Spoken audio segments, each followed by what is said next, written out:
Are we live? Yes, great. Hi alle sammen, hello everyone, and welcome to the roof of the city, a place locally known as Byens Tak, and today's webinar, A Matter of Life and Death, Urban-Rural Food Security Against Shocks and Stresses. This is a collaboration event between Habitat Norway, UN Habitat, and Byens Tak, this place.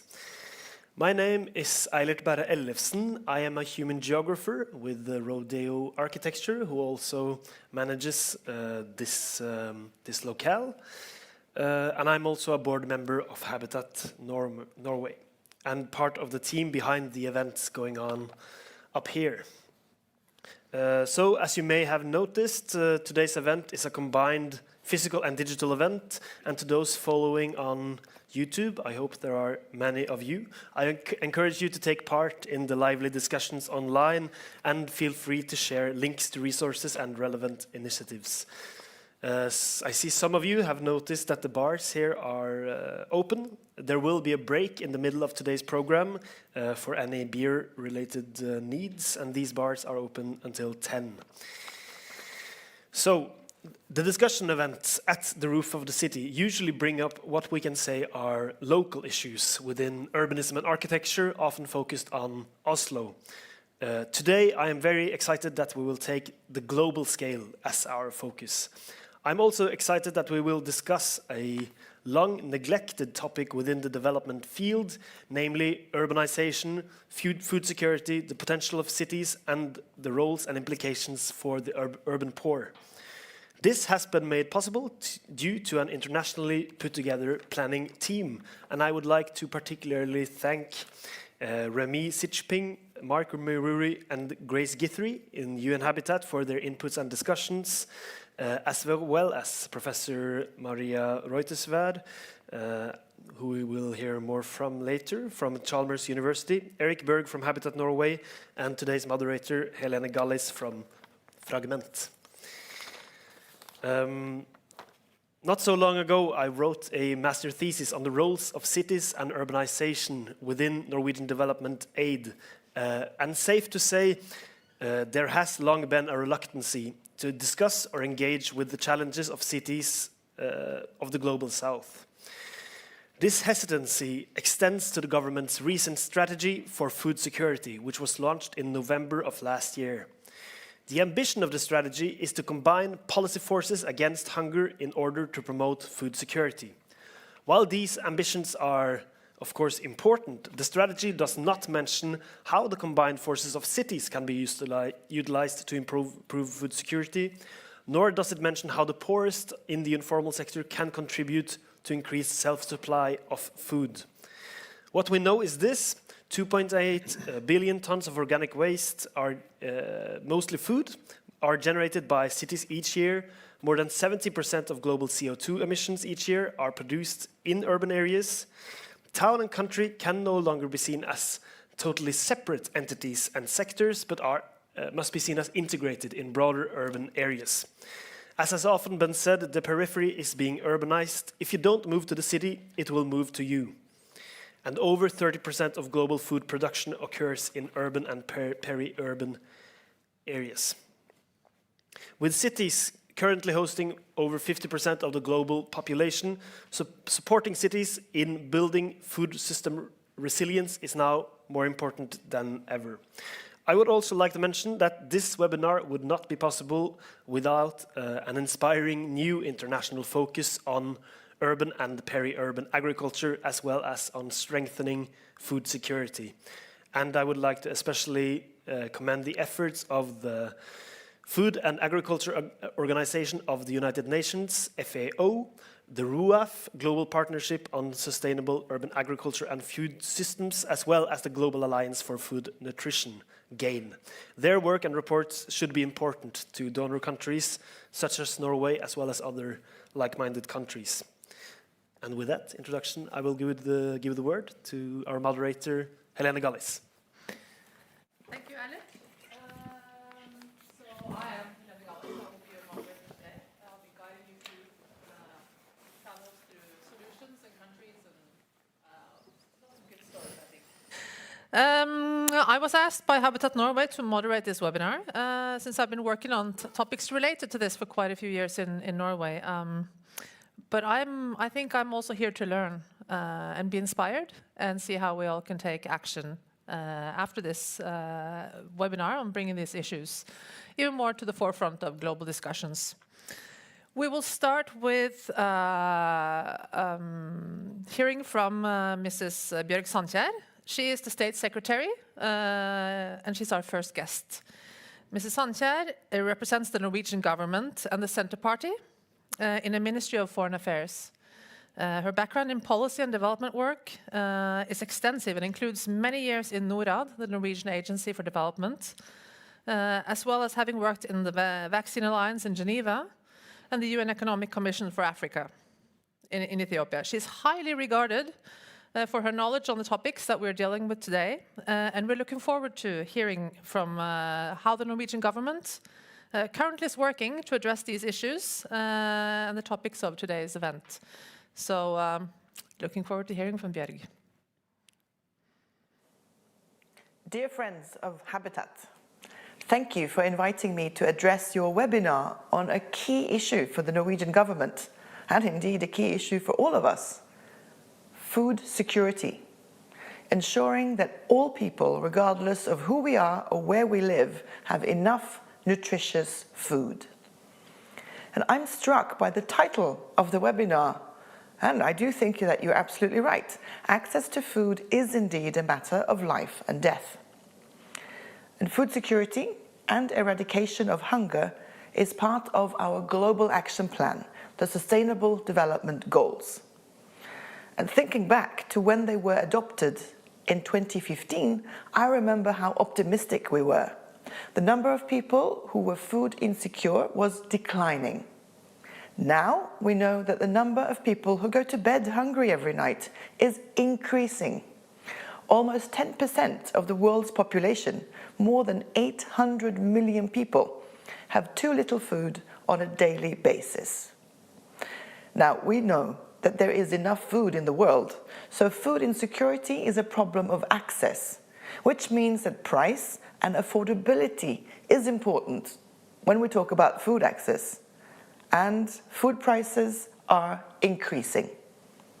The cost of a healthy diet increased globally by almost 7% between 2019 and 2021.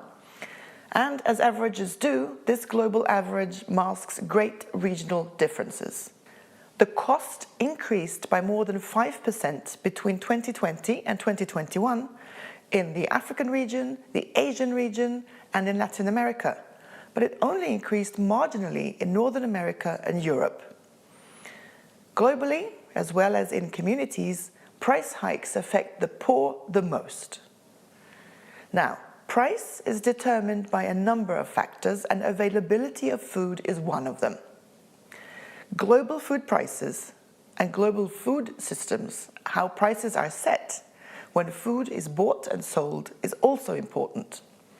We've seen how during the COVID pandemic, and then the effects of the Russian invasion of Ukraine really exposed the vulnerabilities in our global food value chains.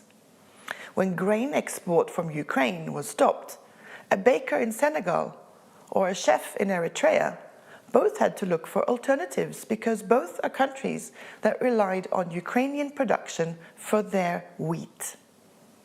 Now, I don't think it's a goal for all of us to be totally self-sufficient, but I do believe there is something fundamentally wrong when the African continent imports food to the tune of more than $75 billion every year. The African continent is rich.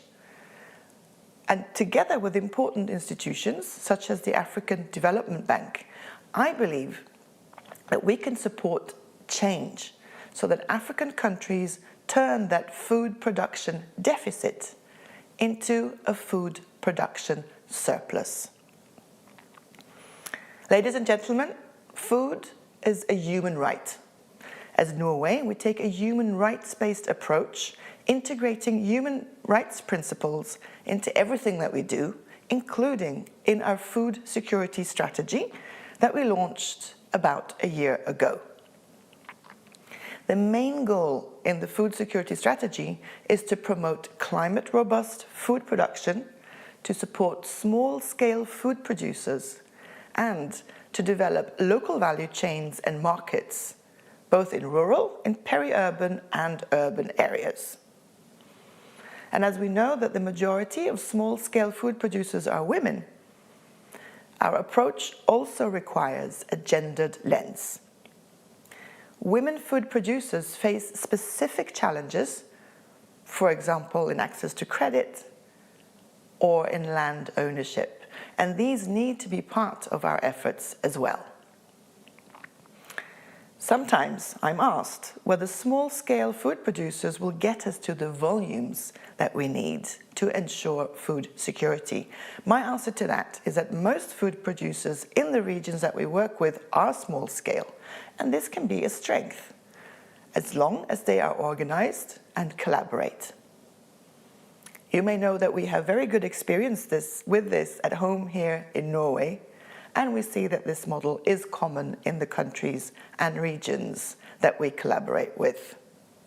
Because if we have learned one thing from decades of development cooperation, it is that solutions need to reflect local experience and local priorities. Dear colleagues, Habitat always reminds us about the changing population distribution and the fact that an increasing number of people live in cities. By the year 2050, almost 7 in 10 people are expected to live in cities globally, and about 5.5 billion people in less developed countries will live in cities. And of course, people in cities also eat as well as produce food. So Norway welcomed the analysis on urbanization and food security that was presented in the State of Food Security and Nutrition report for 2023. That knowledge means that we need to take urbanization into account in our approach to food systems without neglecting the rural areas. And that's where UN Habitat's emphasis on the urban-rural linkages approach to food systems, both focusing on improving food security in the urban center and rural development at the same time, is really, really relevant. So our approach in the international debates about this is the same as at home, that to make progress towards the Sustainable Development Goals, we need to tailor-make our solutions to different cities and place-based contexts. So the focus on linkages and sustainability is important, not only to deal with urbanization, but to ensure and secure gains in rural development. You may remember that I talked earlier about the vulnerability of global supply chains. And that means that local food supply chains become more and more relevant in rural as well as in urban areas. Increasing urbanization, with almost 7 in 10 people projected to live in cities by the year 2050, is driving changes in agri-food systems across the rural-urban continuum. Challenges include a greater availability of cheaper convenience, pre-prepared and fast foods, often energy-dense and high in fats and sugars or salt that can contribute to malnutrition. In urban areas as well, the vast gendered disparities in urban food systems have been largely neglected by city officials, by economic planners, and development practitioners alike. So there are some challenges related to urbanization, but urbanization also presents opportunities. We see how it results in longer, more formal and complex food value chains that expand income-generating activities in off-farm employment, particularly for women and youth, and increase the variety of nutritious foods.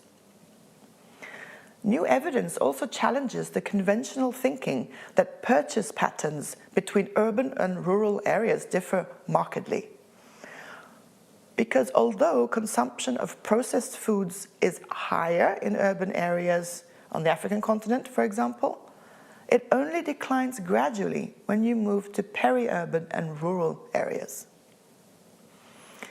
So, ladies and gentlemen, there's lots to talk about when we talk about food security. But what's really important is that we succeed. After all, as you have reminded us, it is a matter of life and death. So I would like to wish you the best of luck with your webinar. Thank you.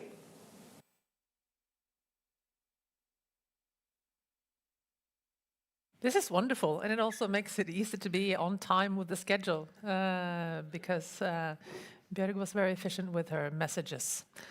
We will move directly on to the next section of our webinar, where we will welcome Mr. Raf Tuts. He's our next guest and our keynote speaker from the UN Habitat. He has a long title, so I have to read it to make sure that I get it right.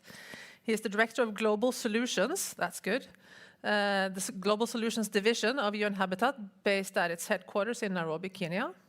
And he's also overseeing the development of UN Habitat's normative guidelines through global initiatives covering various dimensions of sustainable urbanization. He is also officer in charge of the Office of the Deputy Executive Director. So being in charge of solutions, I think is our man. And I'm looking forward to hearing from Raf Tuts. Welcome.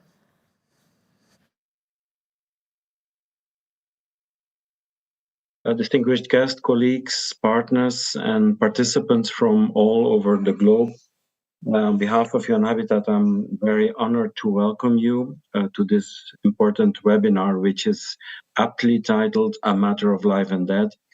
Indeed, today we gather to deliberate on the critical issue of urban-rural food security in the face of growing shocks, crises, and stresses.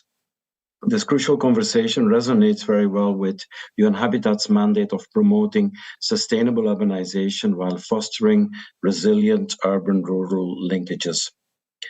Food security is indeed a matter of life and death. It is fundamental as a human right that is increasingly challenged by a spectrum of threats, from climate change to economic instability, and from pandemics to political strife. It's here that urbanization plays a pivotal role, a process that we at UN Habitat are tasked to help shape sustainably. And this includes efforts to ensure that no one is left behind, as addressed in the 2030 Agenda for Sustainable Development and the New Urban Agenda. And more specifically, UN Habitat's current strategic plan has prioritized the need for effective urban crisis prevention and response. Cities, as hub of consumption and distribution, are integral to food systems worldwide.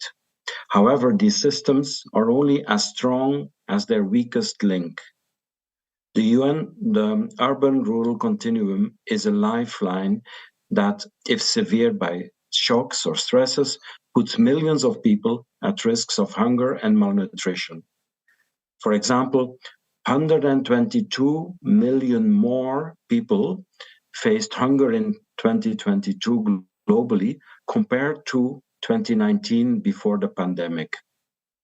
Nevertheless, cities also hold immense potential to build resilience into our food systems.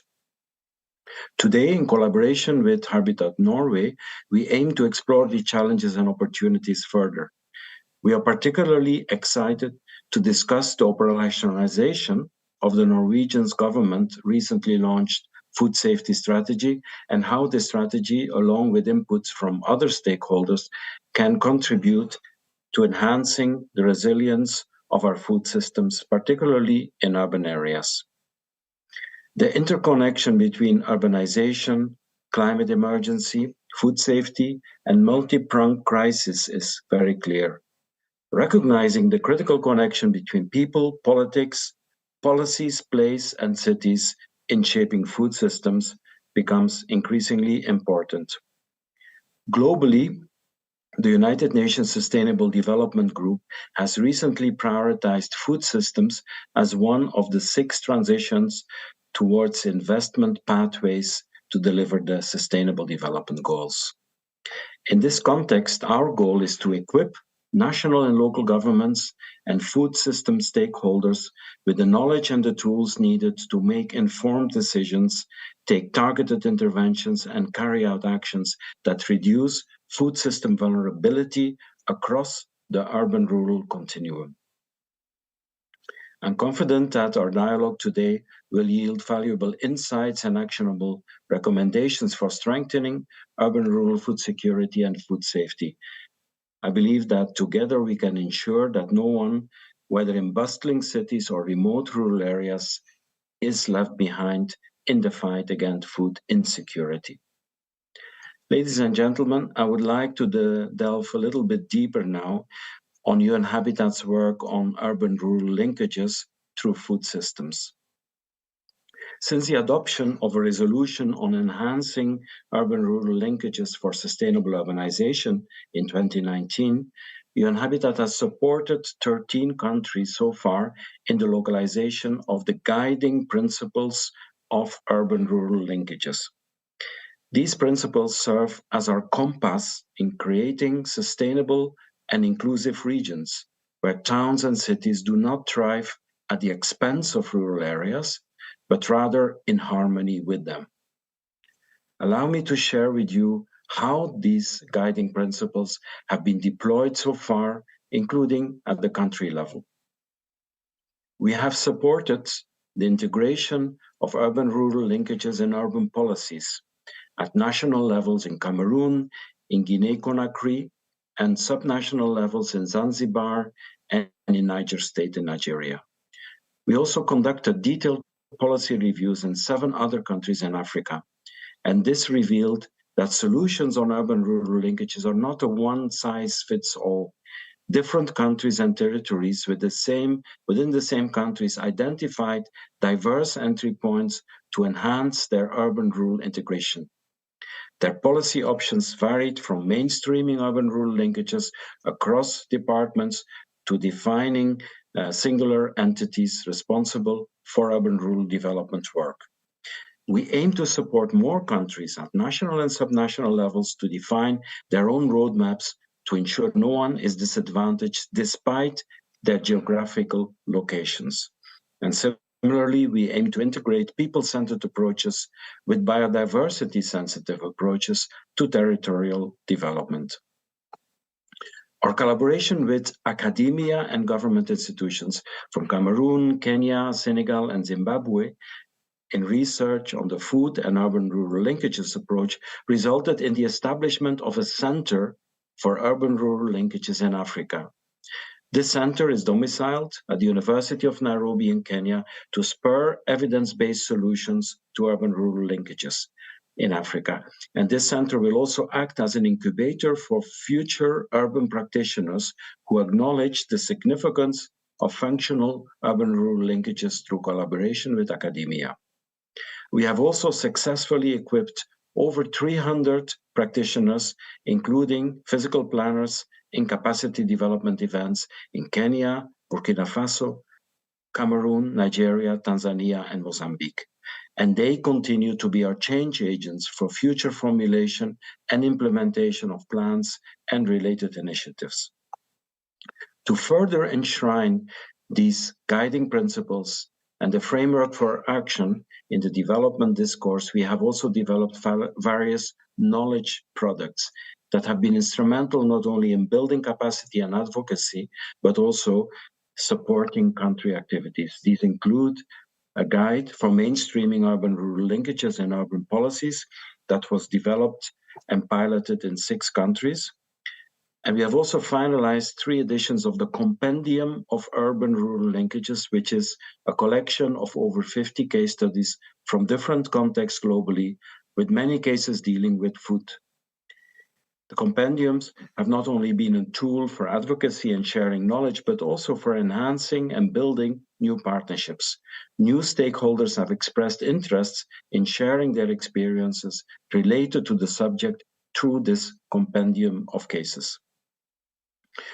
We have also developed capacity development materials, including an online course that has been accessed or used by diverse groups, and we aim to continue improving and making these courses more user-friendly and accessible to as many stakeholders as possible. And there's a drafting process ongoing for a global report, which includes thematic articles on food systems and surveys results from over 20 countries globally. And finally, we have 3 products which we are sharing for the first time in this webinar as pre-release versions developed with inputs from colleagues in different organizations. And these include a guide for integrating food systems in urban policies, a guide for integrating urban-rural linkages in food-related policies, and finally, a thematic paper on the relevance of the guiding principles of urban-rural linkages in food systems. And my colleagues will post these products in the chat for easy access. As I conclude my remarks, I would like to mention the recently completed International Forum on Urban-Rural Linkages in Songjiang County in China that was held between 29th of October and 1st of November this year. This forum has become a unique platform for bringing stakeholders together to share experiences and innovative ideas for advancing the urban-rural linkages work globally. This year's edition highlighted relevant practices through rural revitalization with the return of young people to rural areas and innovative food practices to address shocks. This is because food-related opportunities have boosted livelihoods through value addition and e-commerce platforms to sell farm produce. Intelligent transportation has also allowed for seamless and affordable movement of food commodities between producers and the market. As I conclude, allow me to say that the urban-rural linkages approach to food systems is very relevant, yet it must be tailored to the unique context of each region.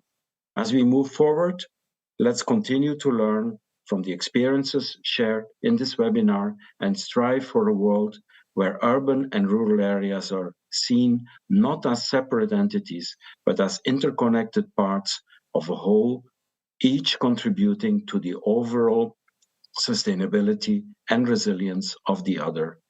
Thank you for your attention.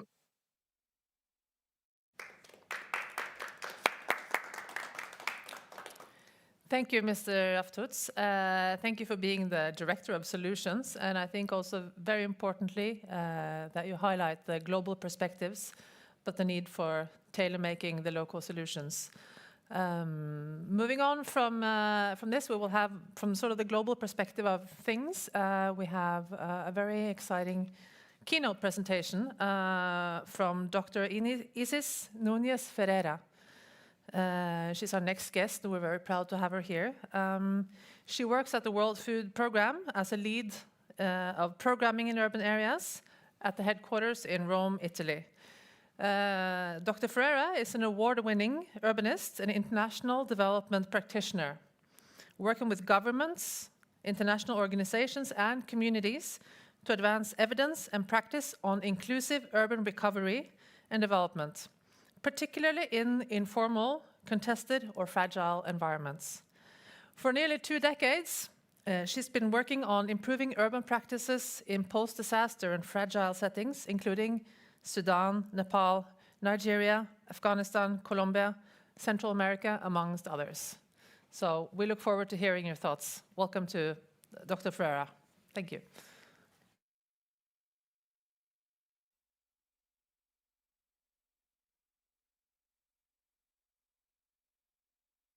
Hello, colleagues. Can you confirm if you can hear me, please?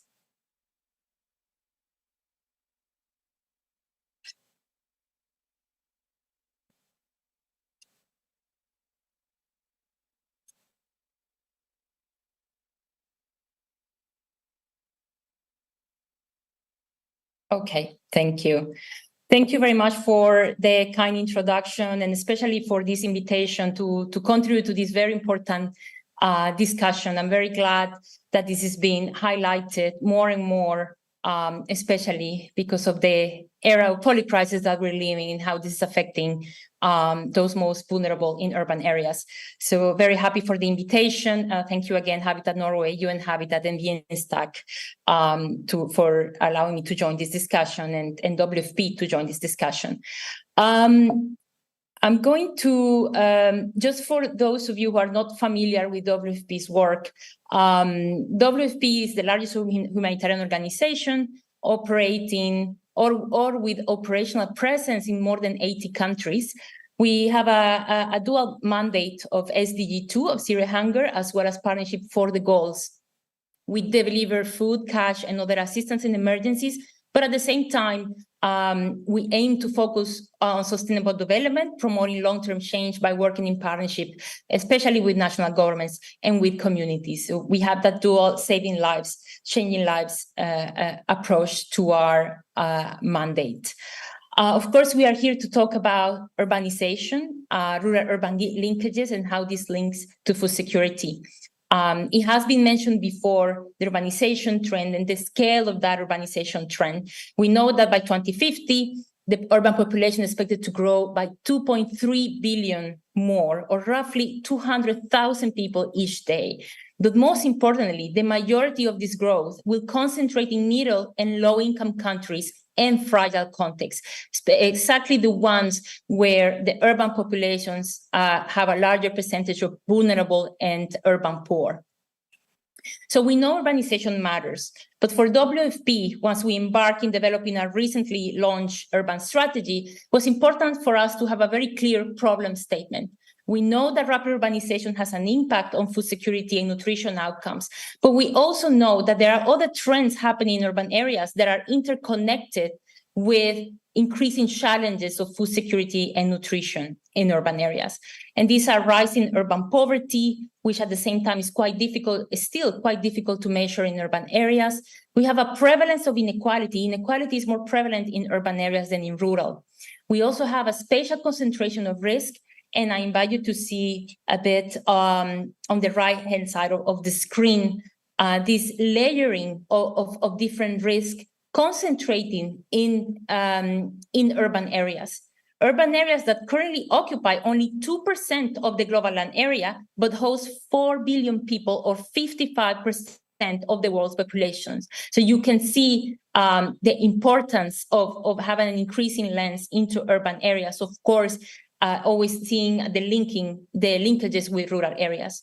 And lastly, we have the land and nutrition transitions that are also transforming agri-food systems, as has been already mentioned, and impacting food security and nutrition outcomes, especially for the most marginalized urban population, especially those living in precarious living conditions, with low service penetration, and with inadequate housing. These are the ones where this combination and layer of risk will be impacting the most.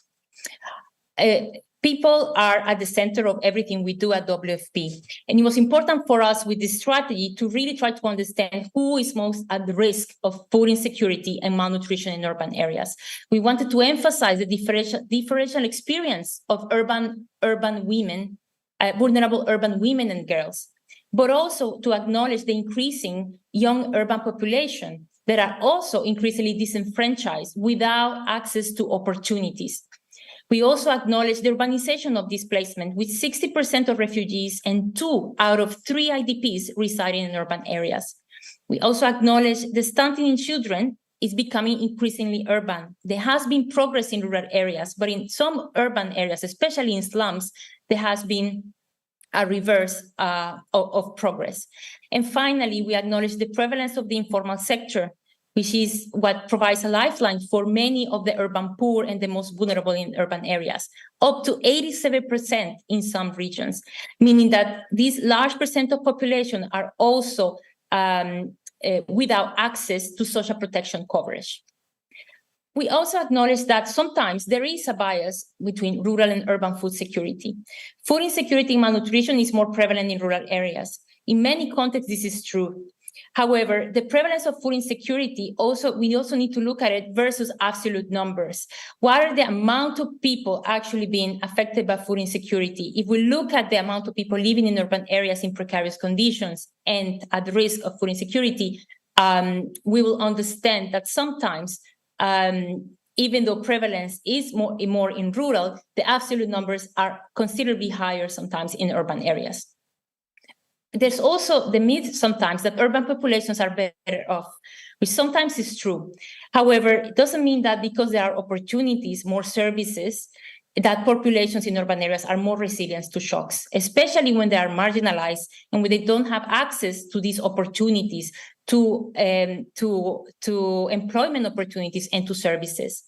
These biases influence donor and national funding decisions, development and governance structures, and urban food prioritization and national and local mandates. However, recently we have had several wake-up calls. We know we are living in an age of polycrisis. In the words of the UN Secretary General, the SDGs are in peril. The world has entered an age of polycrisis, and hard-earned SDG progress is strengthened by the combination of climate crisis, conflict, gloomy global economic outlook, and lingering COVID-19 effects. How this translates into urban vulnerability, it's something that we need to pay more attention. How this links also to rural transformation, just as was mentioned before by colleagues from UN Habitat, is also an important area to prioritize. Based on this, we recently launched our urban strategy. I will show a short video. I'm not going to be entering into details of the strategy. I think it's more important to discuss how we arrived here and also the examples from colleagues in the field and from our colleagues that are at the front line and that help develop this strategy and make sure that it's responding to the realities of vulnerable populations across rural and urban continuum.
That was just a first introduction to the urban strategy. But most importantly, I want to tell you the evidence that we use to build this strategy, and especially the experiences of our colleagues in the field in building this evidence and bringing forward the most important issues that we needed to address, both in rural and in urban areas.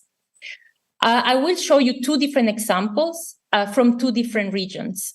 This was particularly from the Regional Office for Asia and the Pacific and the Regional Office for Southern Africa.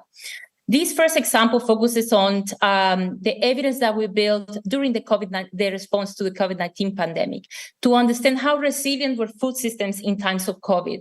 This was not only important to inform our response at the moment, but also to understand for the future what preparedness activities, for example, and what support is more effective, especially to local actors, local government, and other actors such as private sector, to ensure that urban food systems are resilient against shocks like the COVID-19 pandemic and later on the Ukraine crisis. For this example, we utilize evidence based on the Urban Food Systems Dashboard developed by Johns Hopkins University, GAIN, and other international collaborators.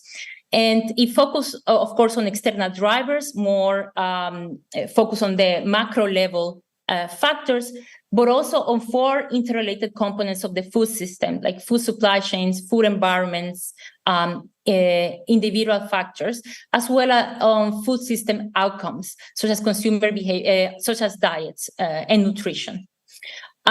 This was important for us to compare, to be able to compare across different cities, to be able to understand how, according to these factors, they were able to be adaptive, or they show adaptive capacities, absorptive, or transformative capacities. With this, we were able to develop typologies. We were able as well to understand the responses and coping mechanisms, not only of communities, of the local systems, but also of those food system actors that had an important role in ensuring that the most marginal and vulnerable had access to food and to a diverse diet. Some of the lessons that I wanted to share very quickly, for example, were related to the proximity to cultivated land, which also has a very spatial component of the food system. The proximity to cultivated land is an important driver in relation to food supplies during shocks, such as the COVID-19 pandemic. Some of the largest cities in the study, like Phnom Penh and Quezon City, have Jakarta and Quezon City have reasonably limited access to cultivated land. On the other hand, Phnom Penh, surrounded by much greater area of cultivated land, has relatively short supply chains, which proved a very important asset during the pandemic, especially because food supplies remain relatively stable. This is due, of course, to partially to the smaller size of Phnom Penh, but also to the policies protecting peri-urban agriculture. And we're here to discuss on what actions, especially local actors, both national and local government, can take. And for this study particularly gave us quite important lessons in this respect. But it also showed how intra-urban inequalities are extremely important to address before shocks happen. This particular shock of the COVID-19 pandemic created or entrenched even more these intra-urban inequalities. Wealthier households adopted coping strategies that improve longer-term resilience, while poorer households adopted unsustainable negative strategies, such as reducing their food basket, their diet, meaning the diet diversity, reducing their diet diversity and meal frequency, and prioritizing children over adults or begging for food. The average household income declined. This was, of course, this is obvious, but it did by at least 40% in all cities. However, in some areas, such as urban slums in Bangladesh, it showed a decline of even 75%, showing a distinct inequality of these particular vulnerable areas, or areas where vulnerable populations concentrate, such as slums.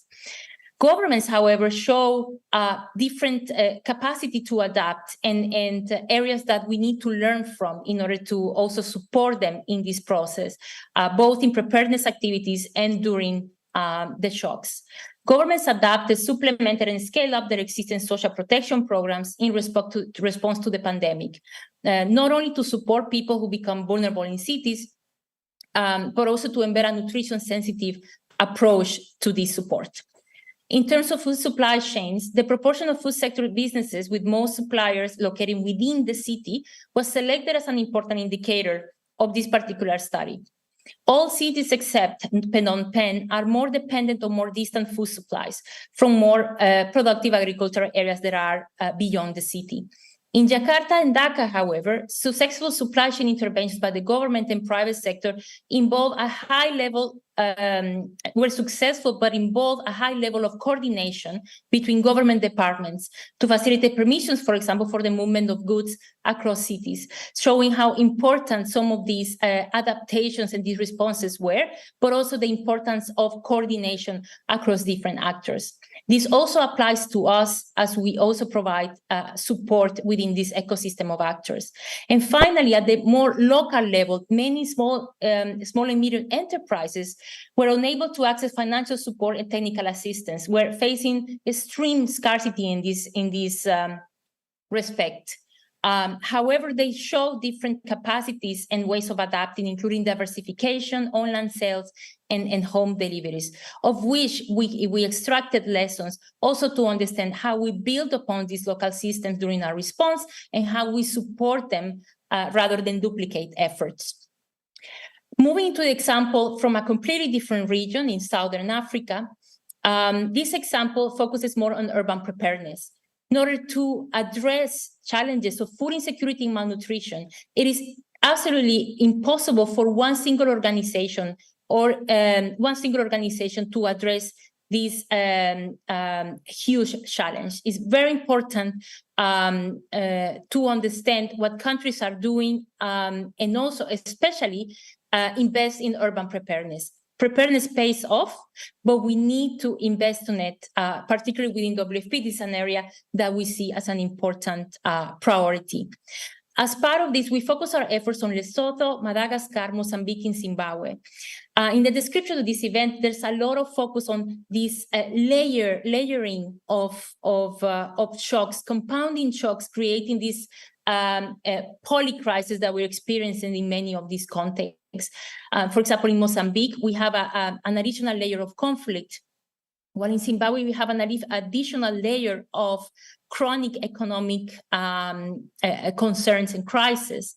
In Madagascar, an additional layer of exposure to climate change shocks.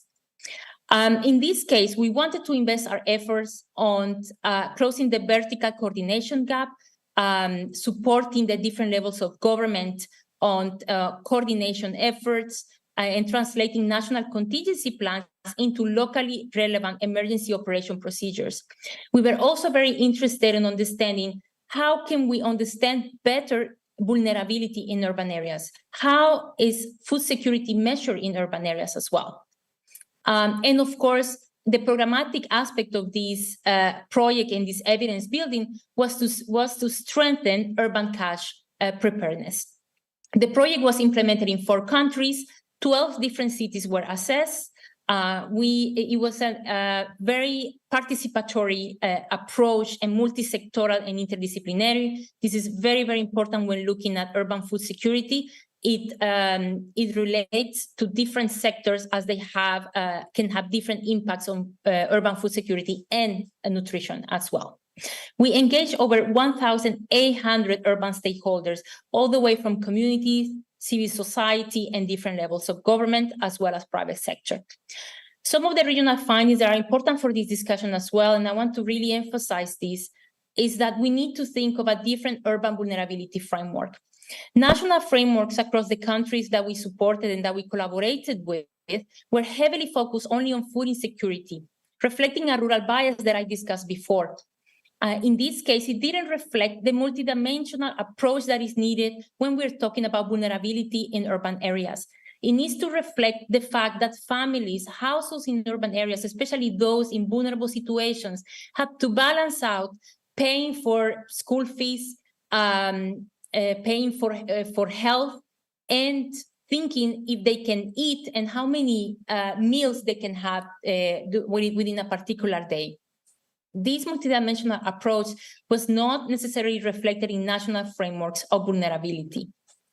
And the last aspect of this, which is very important for this discussion, is that national urban vulnerability assessment need to embrace an area-based approach, need to link better to the geographical aspect of intersectional inequalities that I will mention later on.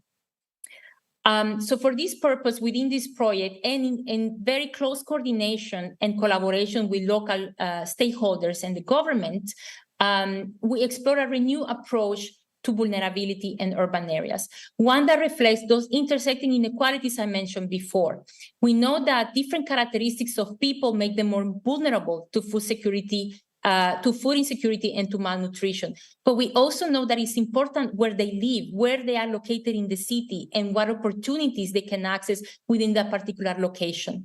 As part of this, we developed different approaches to vulnerability, all the way from the national analysis to the household level and individual.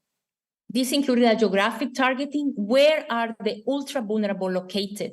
What are these vulnerability hotspots within a very dense area where we have affluent communities and households living right next to very vulnerable communities? How do we make sure that we are targeting the right people that are in most need of assistance from government and local actors and from international organizations? We also develop an approach for defining eligibility criteria. Within those vulnerability hotspots, who are the ultra vulnerable? And for this, we utilize, of course, qualitative and quantitative approaches, especially in the qualitative, to leverage community members' knowledge of existing vulnerability drivers within their own communities. Building also, I wanted to show one example at the country level. We're not building also on, not only building on evidence built at the regional level and the countries including within those, we're also building on in our extensive operational footprint in different countries. Particularly Zimbabwe, I wanted to highlight because we have a long-term engagement in urban areas, precisely because of the impact of the chronic economic crisis in vulnerable urban population. And here it's important to note how different type of assistance is needed in these particular urban environments. We're talking here about emergency cash-based assistance, especially for the extremely vulnerable households, but also we're talking about resilience building. What happens when these households in extremely vulnerable situations transition into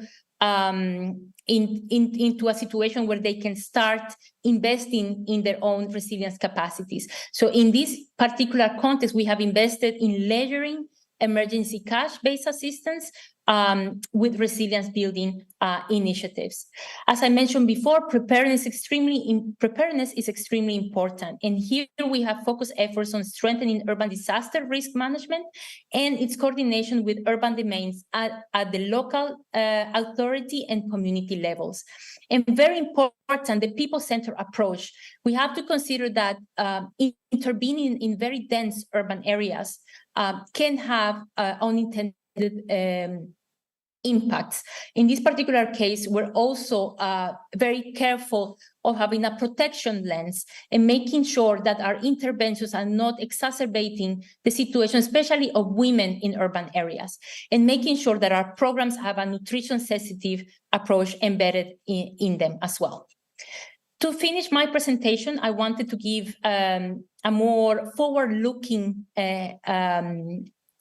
finishing touch based on the urban strategy. The urban strategy for WFP creates a program framework, and the main message here is that urban is not seen as a new program area.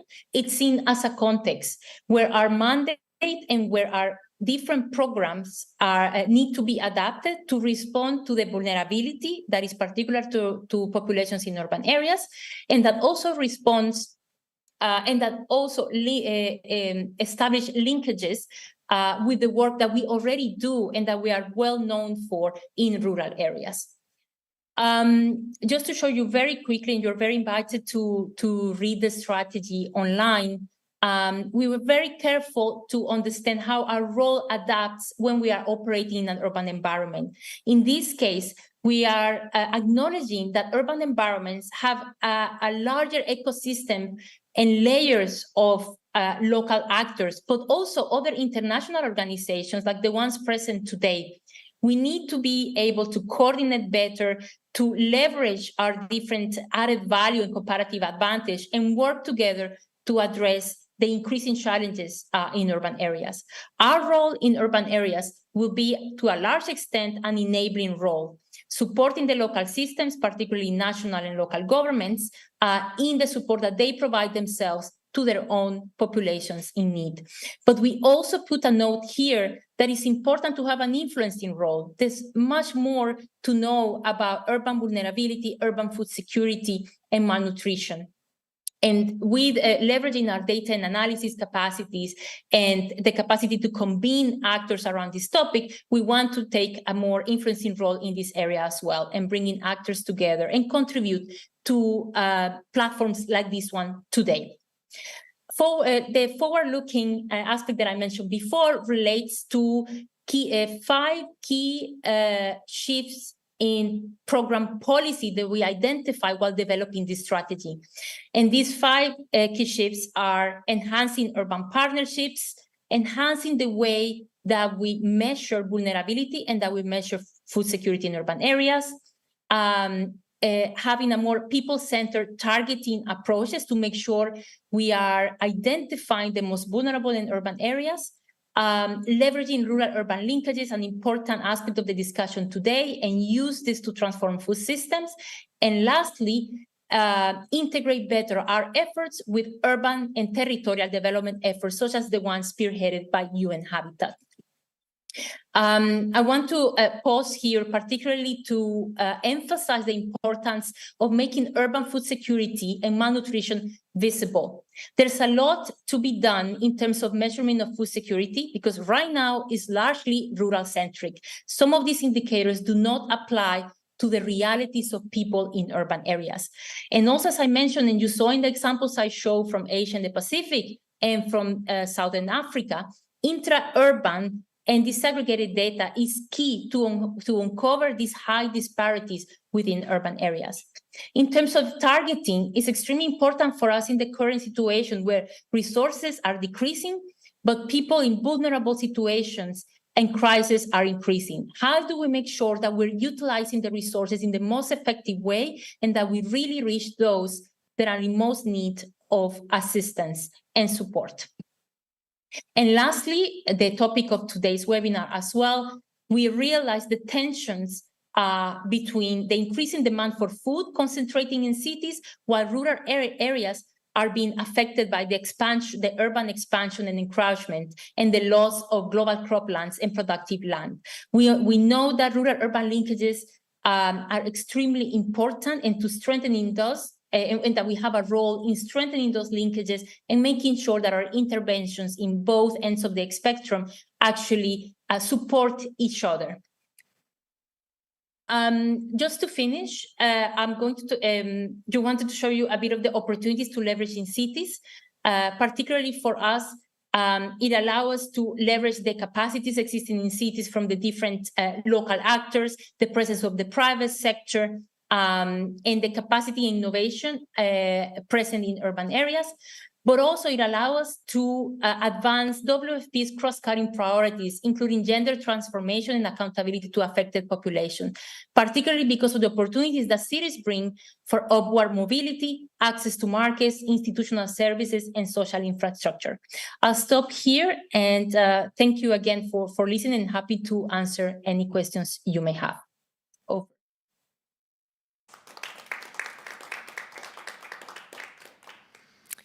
Thank you. Thank you to Dr. Ferreira for this really good combination of sort of the global challenges, but also looking at it on a more detailed perspective. I think I took a lot of notes, and I think maybe what struck me was the layering of risks and how it differs from city to city and country to country, and also how we should manage to address the needs of the ultra vulnerable. These are some of the topics that we may hopefully look further into in the second part of the session. We will have a 15-minute break now, so you can fill up your coffee cups and stretch your legs a little bit and have a drink or have a bite to eat or hug your cat, whatever you want to do in the break. For those of you that are joining us online, I would really like to encourage you to share resources in the chat. As Mr. Tuts mentioned, his team there, they've been linking that brand new report there were a couple of them directly in the links. You'll be the first ones to read it. So make sure you use that space to be inspired, to share knowledge, to connect with other people that are working on similar topics. And we'll see you here again in 15 minutes, 6:45. Thank you.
Hello again, welcome back. I hope you had a nice cup of coffee, stretched your legs, and you're ready for continuing this conversation, which is virtual, but I think we managed to connect a lot of people globally.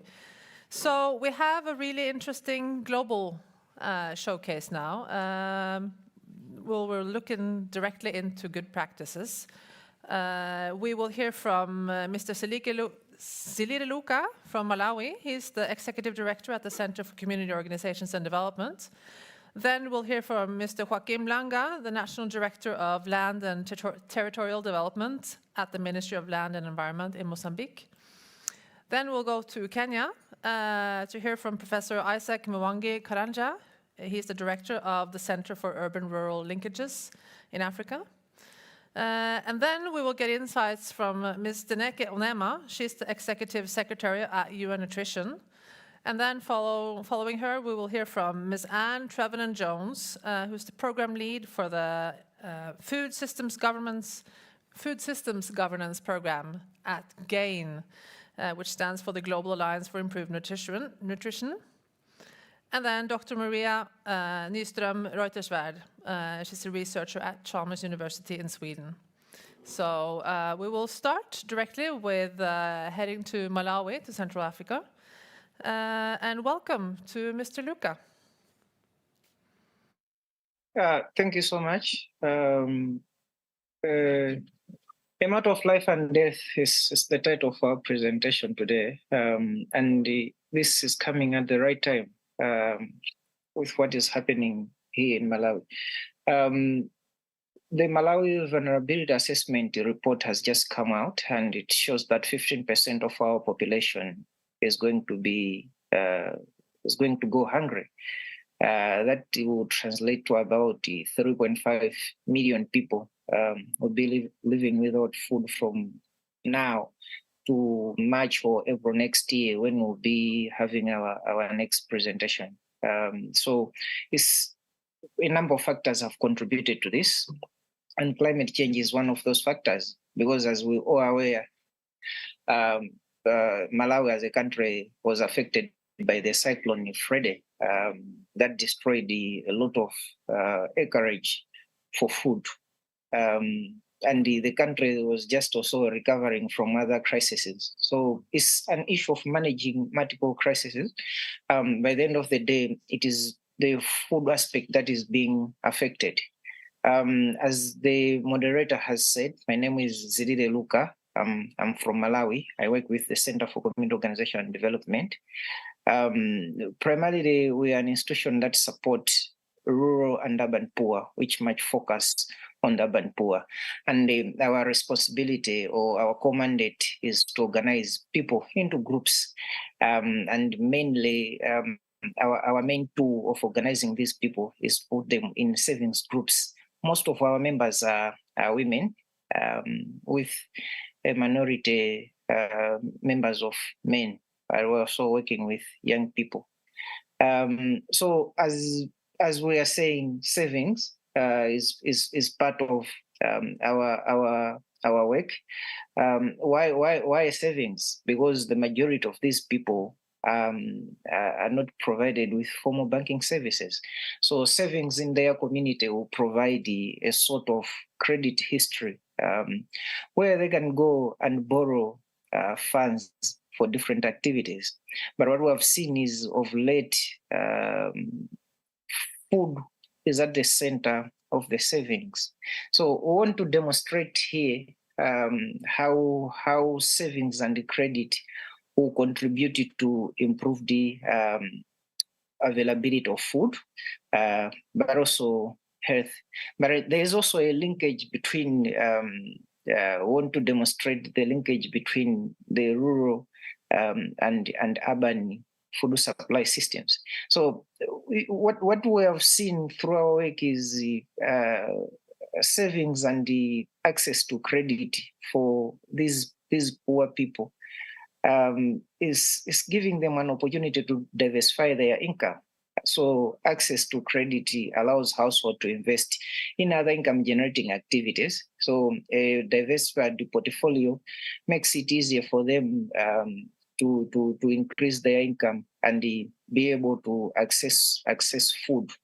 But we also see that part of the savings and that access to credit is giving them an opportunity to invest in agriculture. So farmers use credit to buy seeds, to buy fertilizer and other farm inputs. And finally, in as far as addressing food crisis, access to credit and the savings groups that we're working with, they provide the emergency fund. During an emergency, communities are able to go and borrow at their groups and purchase food as an emergency window. So this has proved to be essential in times of crisis. This was seen during the times of COVID-19. It was also demonstrated during the Cyclone Freddy and other disasters that we have experienced in the country. On the other hand, the same access to credit is also seen in the health area, where families can access funding for emergency health expenses. We have seen families accessing credit to improve sanitation, to build toilets, bathrooms, and what have you. But also we have seen that the savings have improved the access to healthcare services, where people are able now to borrow money and go to hospitals to pay for medical bills and what have you. So throughout our work, throughout the process that we are facilitating, there's a clear link between savings and credit and improve the food supply. That is clear. But of importance is, as most of you are aware, Malawi is one of the least urbanized countries in the world. So only 20% of our population is in the urban areas. That means 80% is in the rural areas, and this is where a lot of agricultural activities, food is produced, and there is a need to provide that linkages. So the rural population produces the food in large quantities, and they rely on the market, and being the main source of employment in the country.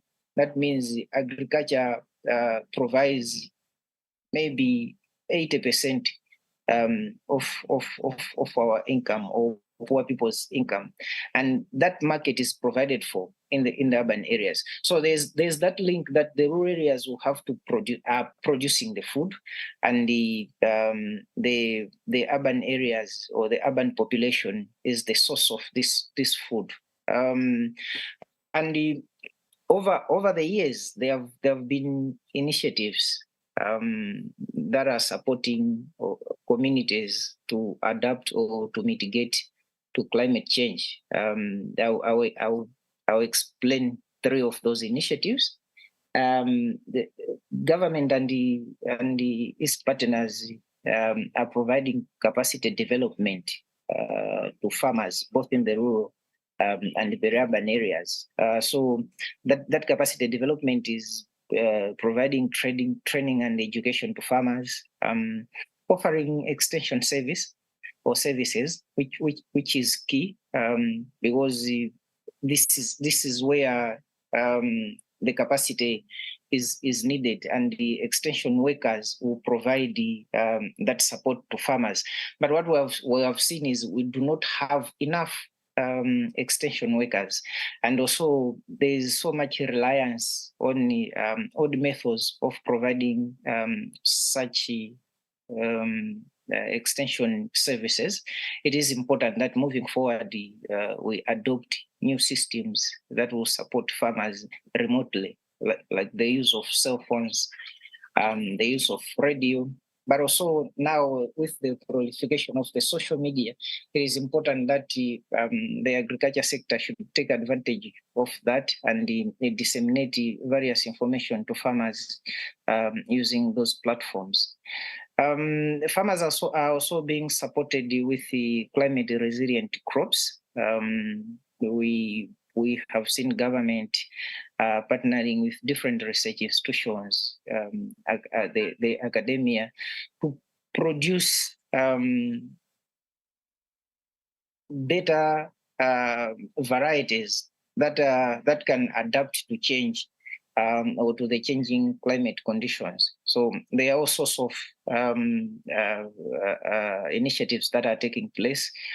And also to make sure that farmers have access to genuine, because the other challenge that we have is there's so much provision of fake seeds on the market, and that does not help farmers by the end of the day. So government and these partners have moved in to make sure that people have access to these varieties and the seeds that are genuine. And finally, there's also an emphasis on the crop diversification. We know that the climate is becoming more unpredictable, and this year, farmers that from the southern region, farmers that had planted maize have lost big time. But those farmers that had diversified to plant maize, cassava, and sweet potato, they've lost on the maize, but they were able to harvest or get something from the cassava and the other crops.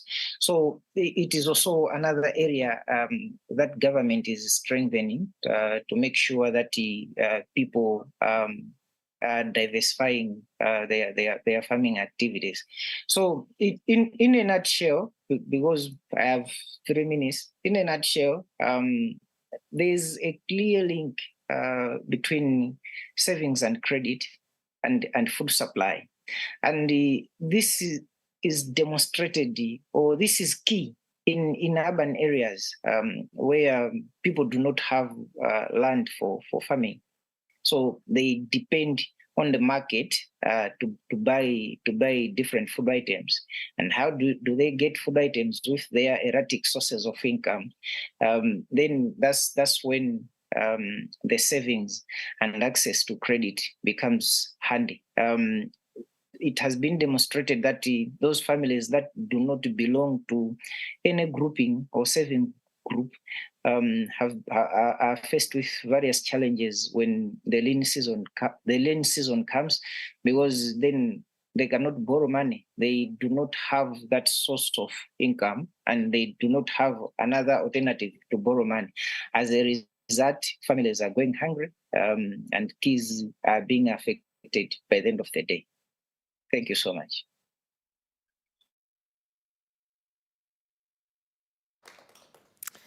Thank you, Mr. Luca.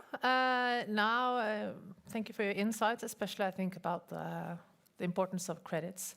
Now, let's hope that the internet gods are with us, and if they are, we will travel to Mozambique and hear from Mr. Joaquim Langa, National Director of Land and Territorial Development at the Ministry of Land and Environment. Mr. Langa, are you here for us? No, nothing? Okay. It would be almost too good to believe if everything went smoothly in a global webinar like this, which means we will just jump directly to Kenya. And then hopefully our Kenyan representative is ready to join us. So we will hear from Professor Isaac Mwangi Karanja, the director of the Center for Urban-Rural Linkages in Africa. Welcome. Thank you very much, Helen. I'm delighted to be in this webinar, and I will start by mentioning I have 5 questions to give answers to, and I will give snippets of those answers. The first question I was to address was briefly how the center will operate. One is that the center will operate at the level of management we are going to engage international advisors who will sort of backstop the board of management, of course, inside the secretariat. But I think for this webinar, what is more important from us is to indicate the programs. The center has 4 programs, main programs within which activity will be undertaken. There is the research and information program. There is the capacity development program. There is the mentorship program for the youth and postdoctoral students. And also there is the policy debate and dialogue program, which I think we shall be taking on practitioners and policymakers come to the center, share their experiences, and also disseminate through the various medias. The second area of that question one was why urban-rural linkages in Africa.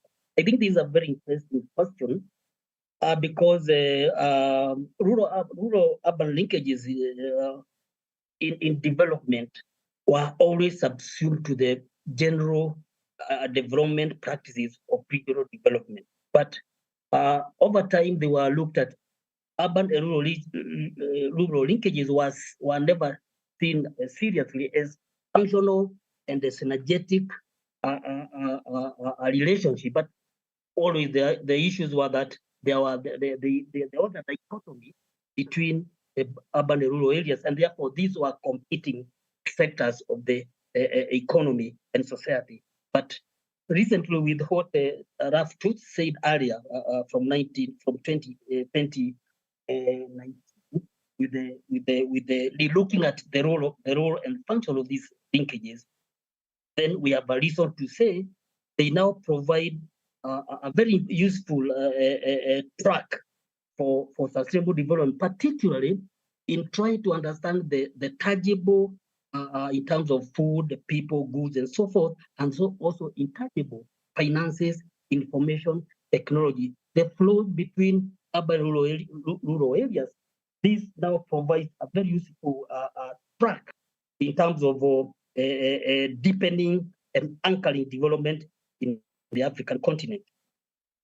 The other part of that question was also why now a research project on impact of COVID outcome. I think these are very important also question in the fact that what I would like to say is that the research and of course the COVID when it came, it provided us an opportunity to understand the role of the linkages in overcoming adversities of accessing food, particularly food in rural, in urban areas, and also in some parts of rural areas in terms of disease, like as it was much said. So the project provided us an opportunity to understand these linkages as a template of understanding sustainability. And having done research and having found how people, families overcame transporters, market operators, food producers, overcame these problems in the problem of COVID, then we are much more confident in saying that yes, here rural-urban linkages and the flow do provide a useful principles and techniques of anchoring sustainable development and realizing sustainable development, including overcoming adversities of climate problems and related issues. The third aspect of that question was I think I have finished the first question, which had 3 parts.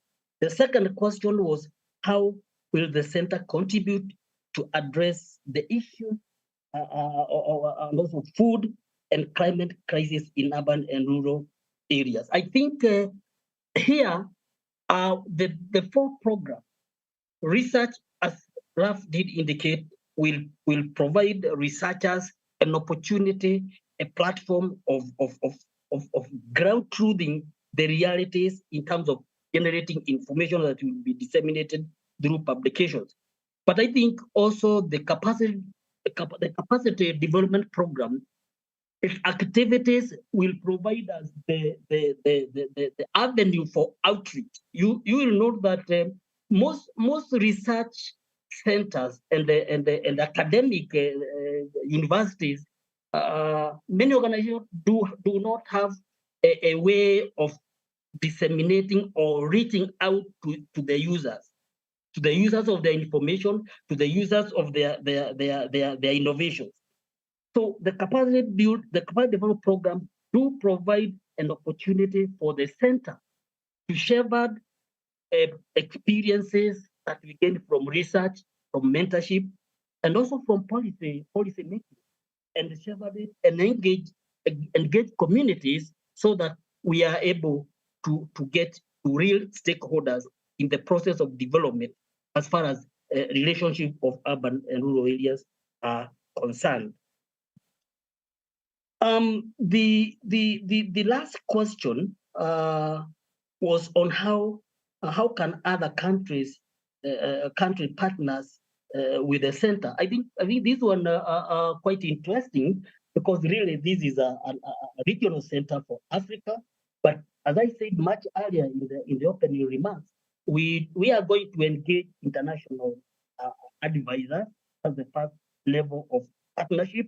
But I think also we are open. These are multidisciplinary as research center. The activities will be undertaken in a more multidisciplinary way, and therefore we do expect to have partnerships either through direct funding of particular projects or programs, activities in various countries, which we are going to work with our partners within the African setup, or researchers from abroad coming over to the center and undertaking jointly with the center staff and other people we bring on board various programs and activities so that we strengthen the role of the center within the continent.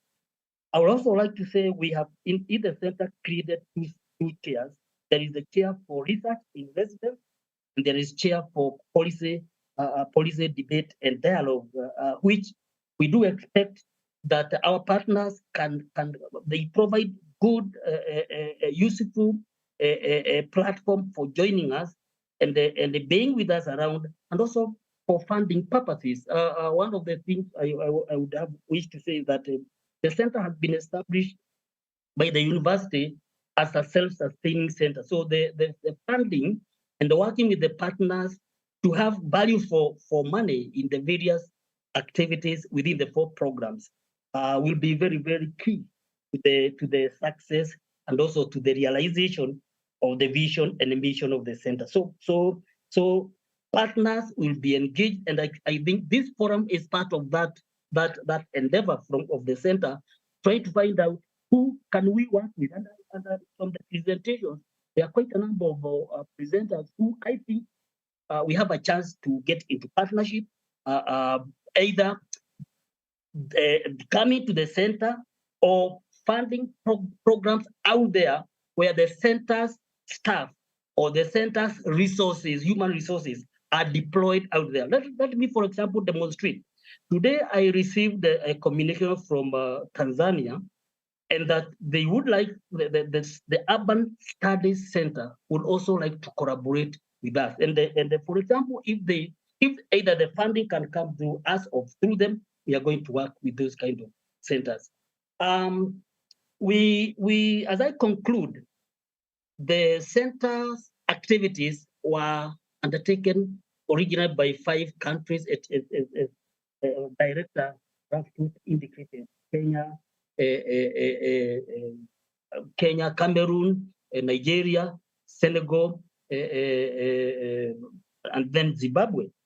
But we do expect this is the original sort of the founding partners, and UN has that in terms of quality control, in terms of also giving us technical support, which we do hope that as the center undertakes its programs and activities, that technical support from the UN Habitat will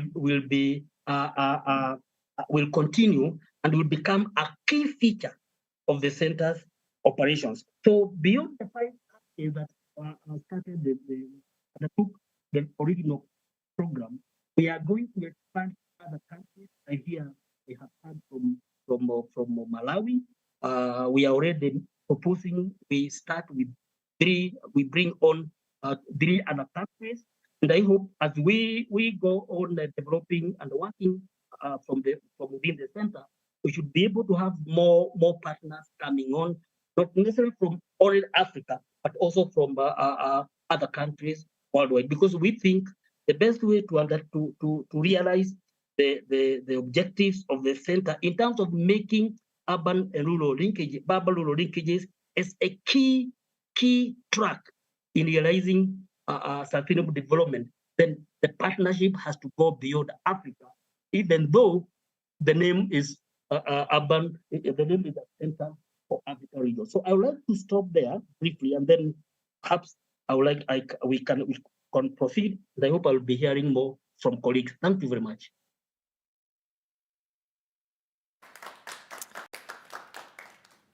Thank you very much, Mr. Caranya. Very inspiring to see that your center is addressing exactly that knowledge gap that has come up in some of the presentations earlier about the urban-rural linkages. So congratulations on spearheading that development. We will move on with our program. And next one on our list is Ms. Tineke Onema. She's the Executive Secretary at UN Nutrition, and we look forward to hearing you. Welcome, Tineke.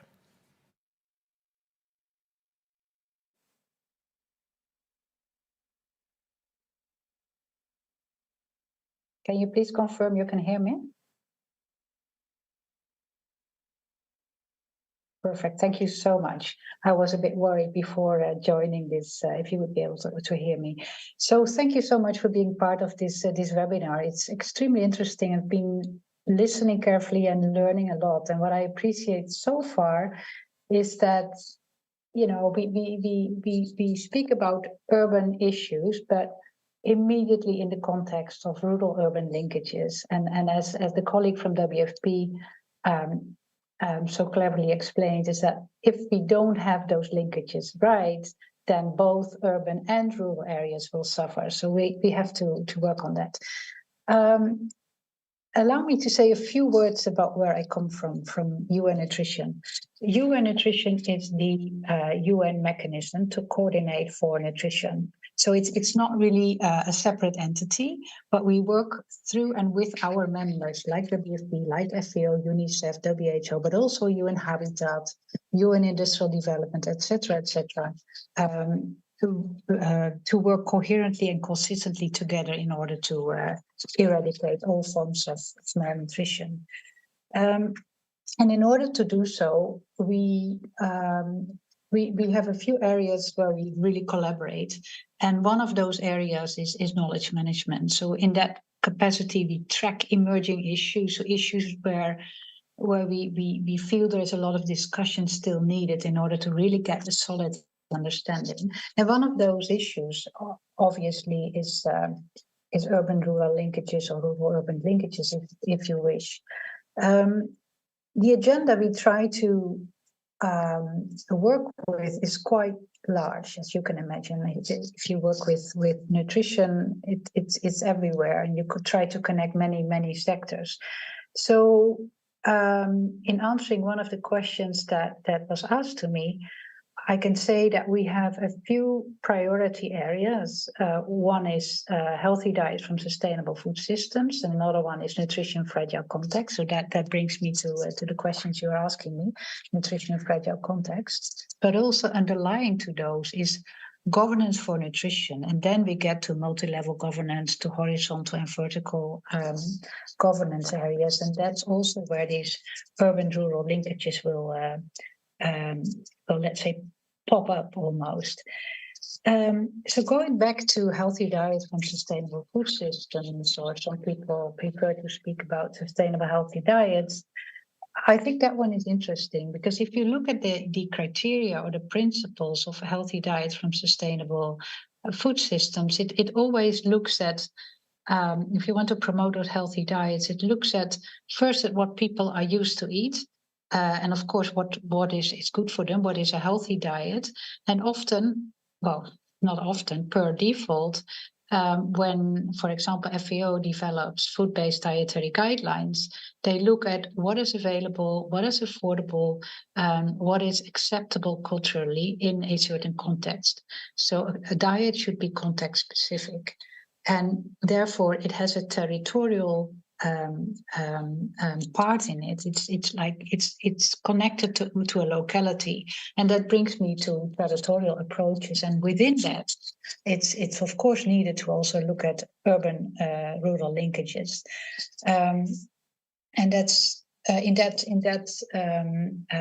context or that framework, we also worked with UN Habitat and to look at the principles that UN Habitat has developed for strengthening rural-urban linkages, what that could do for nutrition, or how nutrition could help strengthen those linkages. And that's extremely important. And I think the presentation that was done by our WFP colleague, in fact, included some of those principles. So that was really interesting to listen at.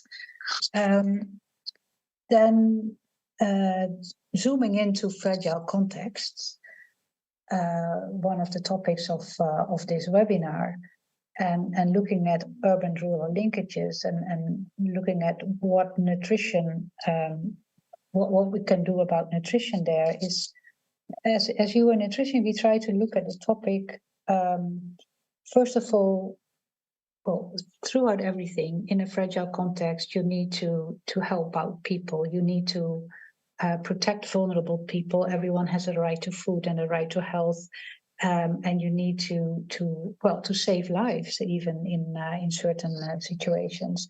But at the same time, you need to be looking at transforming food systems to prevent further damage in future. I think that also brings me to one of the earlier speakers who also said, on the one hand, you need to be able to be shock resilient, so be able to absorb the shock, or maybe take a step further, adapt to it, but preferably you transform the system in order to be better off. When you then connect that with nutrition, it becomes interesting, if not complicated or complex, because nutrition works across sectors, works across systems. Of course, food system is an important one, but then you also have health systems, you have the education system, you link with water, etc., etc. So if the situation is fragile or the systems are in crisis, when you want to be more resilient or be able to absorb shocks, you will have to work also across these several systems. And that's a challenge we have taken on our plate as UN Nutrition, but we have not yet fully been able to come forward with let's say, advices or recommendations. It's a topic we are still working on. But for sure, it does have this concept of nutrition resilience. So working with people, with communities, in order to help them be more, let's say, shock resistance. What does this have to do with local communities, local actors, local government, but also national government? Governments obviously have a role to protect their citizens and protect their duty bearers with regard to the right to food and other human rights. So in that sense, they will have to set the frame within which other actors can take actions. When we look at territorial food systems and also at nutrition in territorial food systems and the actors that are active in local food systems, and also taking the principles of UN Habitat into account, it's very important that we invite the right stakeholders to be part of the solutions.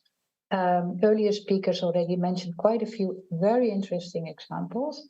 I have not heard so often that consumers should be involved in the equation, in the let's say in the building or strengthening local systems, but also market actors. very often the market continues to function even in a fragile context, and the WFP colleague referred to vouchers or cash support when the market works. This can really be a solution, but also looking at both formal and informal markets and local markets that connects farmers, specifically smallholder farmers or smallholder producers, with institutes that are linked then through institutional buying, which can really be a tool that can strengthen the sustainability and resilience of local systems and sometimes supply lines. An example that is working in a few contexts or is starting to work is in a fragile context. One could really try to strengthen or to tip the system for the better by making use of the huge market, or if you wish, economic power of some of the institutional buyers that are also humanitarian agents. Sometimes you need to save lives, as I mentioned, and in nutrition community, we sometimes look at, well, sometimes we have to look at severely wasted children every now and then that need specific support. There are huge actors out there, including WFP, including UNICEF, but also other actors that sometimes make use of specialized products for severely malnourished children. And through the help of agents like UN Industrial Development Organization, these specialized products could be produced locally, using local ingredients, producing something that's locally acceptable and still working on the quality standards. But because it's localized and local actors are being involved, and the scale is quite large, it can help transform the system, strengthening local actors, preparing or strengthening more localized food systems for the better. So those kind of examples that are being tried out as we speak can be very interesting to help transform food systems for the better, and at the same time look at these territorial food systems and urban rural linkages. I'll stop there, and I will remain available for any questions or comments you may have. Back over to you, Helen.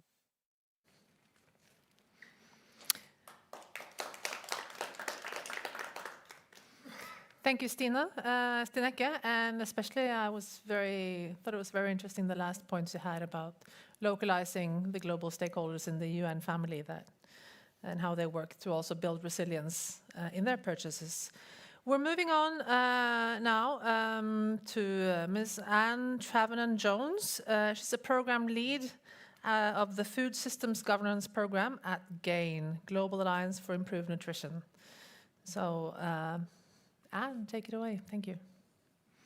Thanks very much, and thank you for having me. And lovely to see many of GAIN's partners here today as well. And I think that really goes to the heart of how GAIN works. We like to be very strategic in our interventions, but work in partnerships, connecting those dots to amplify not only where we work and our geographies, but the more complex details of the food system. So GAIN initially began with a food fortification agenda, and we've expanded quite considerably to have multiple programs that intervene at different points of the food system. So whether it's environment, we've just been working with WHO and FAO, for example, on looking at climate and nutrition. How can we bring that together? Some people have mentioned the food systems dashboard. We've also been working in 6 countries at the subnational level, 2 different levels, the level below government and city and local level, and lots of lessons to be learned there. So the idea that cities and their mandates collect data differently validate that data differently, that it is also very much more sensitive around the food system, that a lot of food systems data doesn't end at the city boundary. And really, we learned so many lessons from COVID, where so many of our programs jumped in immediately, and we started to see intersectionality, whether it was around gender and poverty, or whether it was around nexus relationships about water, energy, infrastructure for informal and formal markets. And I think that was a big learning curve for us. We were present in several cities in Africa and Asia, which are against geographies. And we certainly learned many lessons. And so some of them, perhaps we should deep dive into those, because we've looked at affordability and the granularity of the data. Although 3.1 billion people globally can't afford a healthy diet, and we have 135 to 800 million people that are hungry. In countries like Mozambique, where we actually have sponsorship, for example, from the Norwegian government, 92% or 93% of the population cannot afford a healthy diet. And that's looking at about $3.6 per person per day for the cost of a healthy diet. In Uganda, where we have another office, it's much cheaper. It's looking more like $2.50 per person per day, and yet 82% can't afford a healthy diet. And nutrition is really complex. On the one side, there is starvation and absolute lack of food. And sometimes staple foods are seen as the solution, food security more broadly. And on the other hand, we have this complexity of many coexisting types of malnutrition. So not enough vitamins, not enough nutrients, not enough consistent food, and then obesity and overweight often even existing in the same household. So the program that I'm involved with connects with, we have a national program that deals more on a national basis, and then we have a sub-national, local and city program, which I work at, and we each amplify our work through our global agendas. And I'm often reminded, I was recently in Pemba in Mozambique, one of our cities that we work with, and driving around there, seeing many of our partners' offices there, WFP, FAO, and thinking, here is a global and local situation. And maybe that is one of the vulnerable areas that we can speak about. Is Mozambique, for example, where it has undergone multiple climate disasters that have impacted the most vulnerable, who already have existing issues with public health, with low income, with even conflict and internally displaced people. And one of the things it's taught us to do is not deal in binary, not only youth, but the intersectionality of multiple generations. And what can that leverage in terms of old traditional foods that are maybe more climate resilient or could offer leafy greens throughout the year, filling in those gaps? Where are these gaps and solutions? And I think that's the same with city governments. We learn a lot from our partners, like the Milan Urban Food Policy Pact, for example, and many of their cities are in the global north, about, and we've been inspired by some of those things to think about how does that, what are the lessons that we can learn locally, and adapt locally, socialize locally, and in the same way feedback into those discourses. And so one of the things we've realized is diversity is key. And I think many of the speakers before me have spoken about this.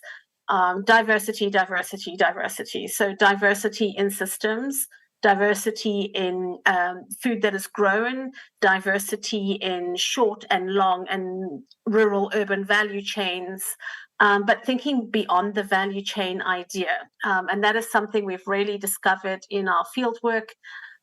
Is a stumbling block. People are still thinking in terms of agricultural food value chains, from producer to retail, different forms of retail to consumers, and not being able to make these web of social and environmental relationships that are sometimes about finance, they're about climate drivers, they're about the influence of urbanization on diets. And as I said, this idea that city governments are really great engines for change, for food systems transformation in food environments, but they can operate almost independently of the urban-rural relationships where, as I said, climate doesn't know any boundaries. So climate planning needs much more of a multi-stakeholder, multi-sectoral engagement. And what does that look like? How do you make it much more inclusive? How do you include those voices and legitimate those voices and also empower those voices to have a strong case and a strong voice? And that's just at the local level without actually being able to sort of say what is the coherency between national and local agendas. Already from Gaines' research, we understand that national governments are making many commitments around food systems transformation, but not necessarily engaging their cities. We know that there are these networks of different types of cities, a diversity of size cities that connect the rural, urban, and even the regional areas together. And along, for Gain, it's very much if you've spent all of those earth resources and that time and energy and finance to produce food, how do we keep it in as high a quality, as safe as possible, towards the cities in distribution for as long as possible? And if there is waste, because many of our cities in Africa and Asia, most of our waste is actually happening between the farm and retail.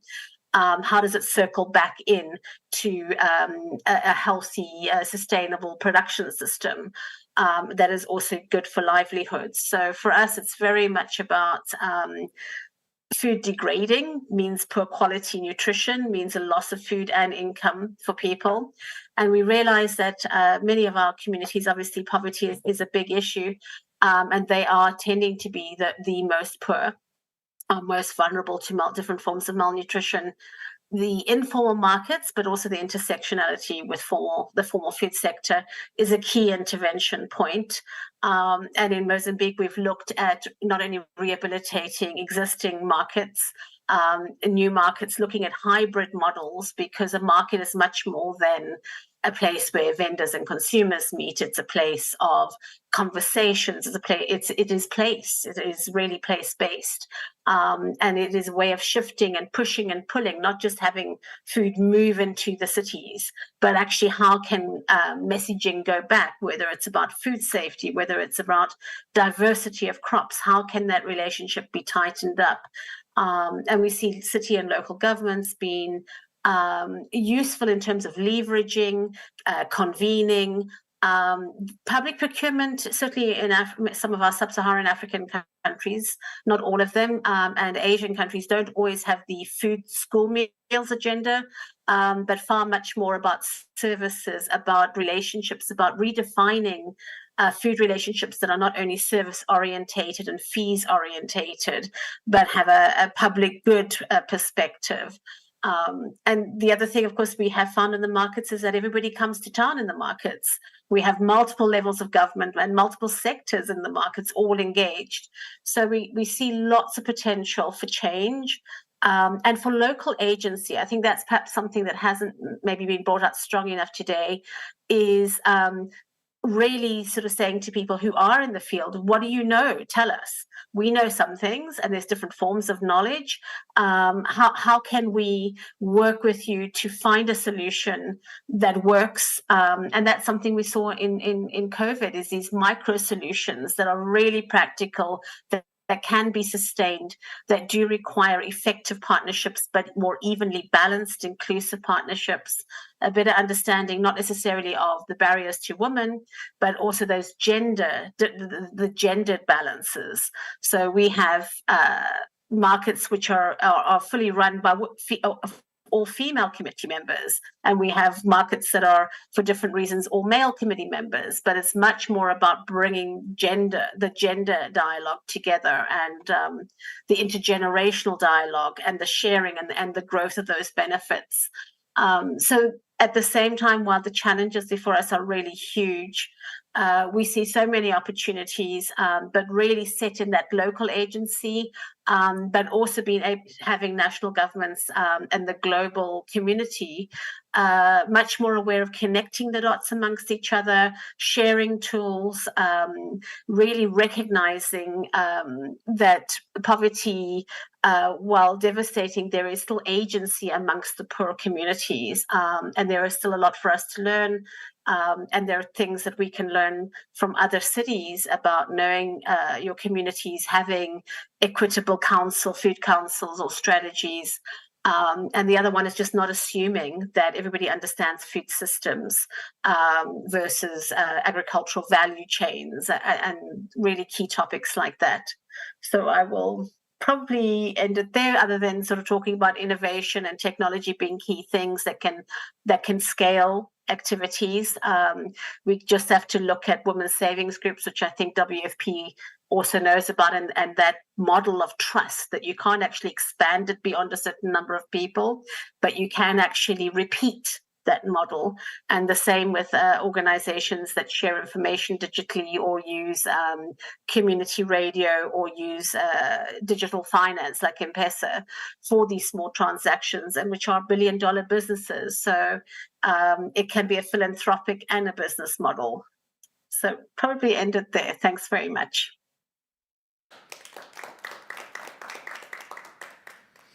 Thank you, Ms. Jones. And I'll jump directly in on one of your keywords. You mentioned city governments as an important point of impact, which bridges us really beautifully to our next and final speaker of this section, which is Dr. Maria Nyström Reuterswärd. She's a highly respected researcher on these topics, especially from the urban perspective from Chalmers University. Welcome.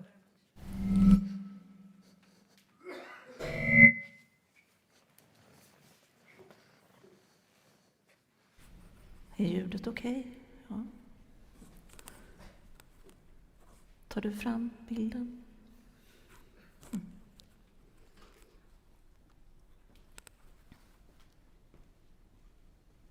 Well, thank you very much for inviting me to Oslo, and we had quite a good cooperation with the schools of architecture here around in Scandinavia, including Norway. So I hope we can work on that too. I will take you through my journey. I'm an architect, so I'm not a food specialist, but I have come across food in various ways, working in Vietnam, now lately in East Africa, and also with my students. I started a studio called Reality Studio, and it has been running for maybe 20 years now. And food has also become an issue and topic. So I will talk about marketplace, or how been the food chain, and it's how we have been meeting mainly urban areas. And you can see the spawn, the fish spawn, is because I am with Svemark now. It's a maritime research center in Gothenburg. So blue protein, we believe that it's the future. So when we are traveling with the students, they are coming from Europe, from Asia, from different places. We are staying like 2-3 months in a place, and now lately in Kisumu in Kenya. But cities are magnets of hope, and for our students to meet not Scandinavia, not Stockholm or Gothenburg, but to come to slum areas and to bigger cities and so on, it's something that give them experiences for the rest of their lives as architects or designers. You know, Sweden was very famous once in the 60s, 70s, when we built this prefab housing, 1 million dwellings in 10 years' time. So it was really well known in the world. Coming in and work in Zanzibar, I can see in the stone town we have the prefab housing, like we have in Malmö, Stockholm, built by German codes and norms. And coming and working in Hanoi for many years, I met it in Hanoi, Russian building codes. And of course, this kind of structure doesn't fit the climate nor the culture. So we have to learn the student that the exporting solutions or architecture is not the way to go. We are coming across exporting products all over. without adapting to local conditions. So that's not the way to go. And why is it so? How are we building our cities for the unborn? That's very important, for the unborn in the future. Well, still we are relying on central systems and sectorial thinking. Look at the way of how we are distributing water, for example. And coming also to cities around Lake Victoria, not a single purification plant. And of course, it's very, very important for food for anything. So we are seeking for the new approach. Well, a lot of things are changing in society now, and we are thinking in circular systems and so on, but it's not enough. And staying in Houston with the hurricanes, and the next year the city was totally rebuilt as it was. It's not sustainable. Everybody's talking about this global goals and how we are going to handle them. And for a designer or an architect, we are, balancing various aspects of how we are going to build the future life. We are more or less jumping around among the goals. So the new approach is, as many are talking today, is the circular systems to close the loops as much as possible. And we are in the making discipline. Many of the researchers, for example, in the maritime area where I'm working now, they are not in the making disciplines. They are very, is it a lobster? It's a lobster, or is it a cod, and so on. But architecture and design and designers are working more with system thinking, dynamic system thinking, co-creation, working with people and so on. So we are a bit different in the academia. Well, coming to extreme environments, we can learn a lot. You see the Vietnamese village by the river, the Perfume River in Hue, if I remember. It's the pre-industrial society, and of course it's not sustainable. But I came across NASA and going to Mars. And if we're going to Mars today, it will take half a year to go there. You stay 560 days before coming back. And what if we go to Mars? We are really in a very tough, rough environment. We have to look into the life support systems, starting with humans and what is feeding us. So we are closing the systems. So we learned a lot of working with the astronauts and the cosmonauts and scientists at NASA. Also practical things in the studio, of course. So what we are trying to do with the students or in the team of teachers is to take them around, maybe like now lately to Kenya, Tanzania, to space and back again. Then something will happen. You are rethinking. And also meeting the third generation of technology. So we have a space perspective. You see, it's the International Space Station. It's still there. And it will be so for before we are maybe building something on the Moon and further on to Mars. But this is like camp in a car. You are bringing up everything you need in the space station, food and everything. So it's not sustainable. You have packages, a lot of packages of food, wrapping and things. So we have to rethink going to Mars. So when I came there in 1997, 98, they locked in 4 people in 90 days to look at survival kits. Everything was reused, sweat and urine, the air was cleaned and so on. So my question is, Why couldn't the tap water in Houston? And it's possible. It's possible. So we are looking into this new thinking. We have the life support systems also, because you need food. And going to Mars, you cannot bring all food you need. You need to be going to farming, maybe fish farming, or wheat, or now diode light. It's used today. It has come. But when I saw it at NASA in 1997, it was really like magic.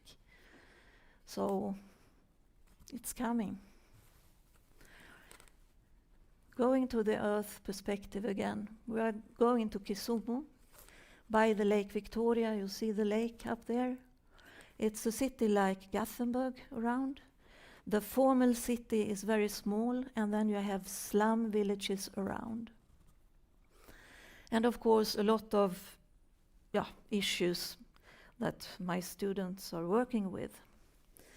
And Kisumu means market in Kiswahili, so it's a very important node around the lake. So in 2012, we set up research on marketplaces and ecotourism. And before that, we have been working with students since 2004 with Maseno University and Just University in Kisumu. The research on ecotourism. Ecotourism is very, very important now in Kisumu and around the lake. But obvious, it's not if you read Lonely Planet. It says that going to Kisumu is a horrible place. It's a lot of mosquitoes and it's nothing to see. But that's not true. It's a lot to see and explore. So we worked with the business school and the local universities on ecotourism, and because we have a center for tourism in Gothenburg, also working abroad, and marketplaces. And you see that the Lake Victoria with all the water hyacinths are killing the lake, and the water is not clean. It's a dying Lake Victoria. Hardly no fish anymore. So, and the fishermen living, for example, in Dunga Beach, they are the poorest of the poor in the society. They have nothing. But we worked with the local women, and food was really the key. Tilapia, you know maybe tilapia, it's an African fish. It's the signum for Kisumu. Going to Kisumu, you must eat tilapia. But then you can really think where it comes from. Is it really clean? Now the situation is that bad that they import tilapia from China. And that fish is even is cheaper than the tilapia from Lake Victoria. Is that sustainable? No. So with the center of Svemark, which is also connected to ecotourism, and you see the Professor Lena Mossberg there, we were cooking, we were trying to find old recipes and so on, because both the international and the local tourists are so, food is everything, and you are dancing and it's in this Kisumu environment. So after working with the females in the village, they got accepted to be part of the tourist association in Kisumu. Before it was only for men. So we created job. So the transdisciplinary research we're talking about now in the academia, it's connecting business with the universities, with societies in various ways. It's also called the triple helix. So that's what we are training our students. So sustainable aquaculture, we think is a solution, the blue protein, because it's a lack of protein in the world. If you look at Asia, they go for almost 90% of aquaculture. Europe 4%, and Africa 2%. So what we believe in Svemark and with the counterparters in in Japan, in the States, in Mozambique, in many countries, is to actually boost fish farming.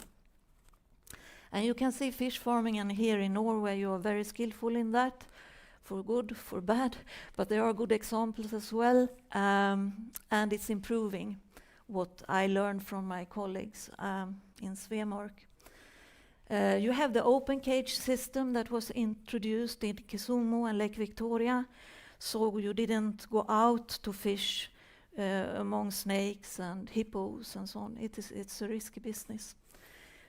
But you see, the sea bottom was really dead because you have a lot of sludge from these open cages. So what we would like to introduce is the closed system and land-based farming. It's coming more and more in Sweden now.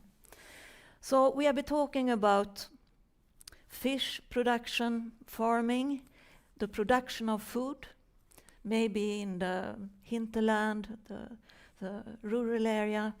We have the vendors, the buyers, the distribution, the marketplaces, the full system of marketplaces, from wholesale to small neighborhood marketplaces. And then in families' homes, where I started my research, it was about kitchens, smoky kitchens and cooking and energy. So I think what is maybe missing is the holistic view from production, distribution, and to consumption. And you also have the life support system to the markets with transportation, you have energy and water, and you have also residues. But it's a full system that must has a physical, what can I say? It has physical imprints in our society. And WHO has done a lot on marketplaces. And how archaeologists are finding urban areas is to look for coins and marketplaces. It's very much about food security, enough food for everybody, yes, of course, but also food safety, that we should have good quality, as we heard Anna, it was talking about. And each food item should have its own environment, dry food, staple food, or meat. And you have also restaurants in markets. And the design for marketplaces, this is a marketplace in Hue, Dongba, 4,000 vendors in one space. So working with the students, both Vietnamese and the Swedish, Scandinavian, whatever, we worked on this marketplace for half a year most, to have an understanding from the inside, the vendor, the buyer, the selling, the social thing, and the market as a whole. So it's really difficult to understand a marketplace, so you have to stand there for a long time to understand. And to improve a marketplace is to zone the markets for different areas, so you not have the slaughtery among fresh food, which you can see often. And a call from Mars again, that we can recall Mars to clean everything on the marketplace. Like here is a proposal for Kisumu to have this social place for street kids and to produce food on the marketplace. And in the end, the stove is very important, to go back to the homes, to look at the food and cooking and health and hygiene, to understand from the kitchen to the climate change, because you are using wood and things that are really affecting our climate. So, thank you.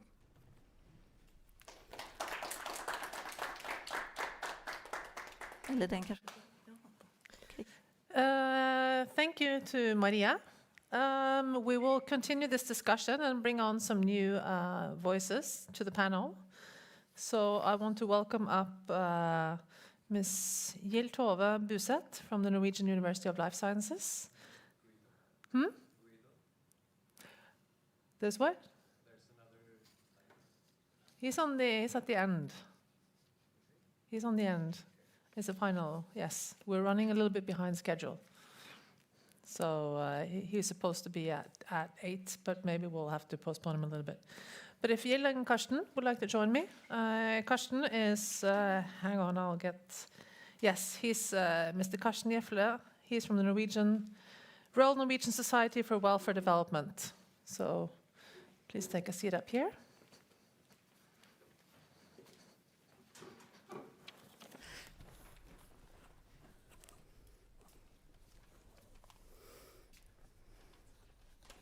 And I don't even know where to start.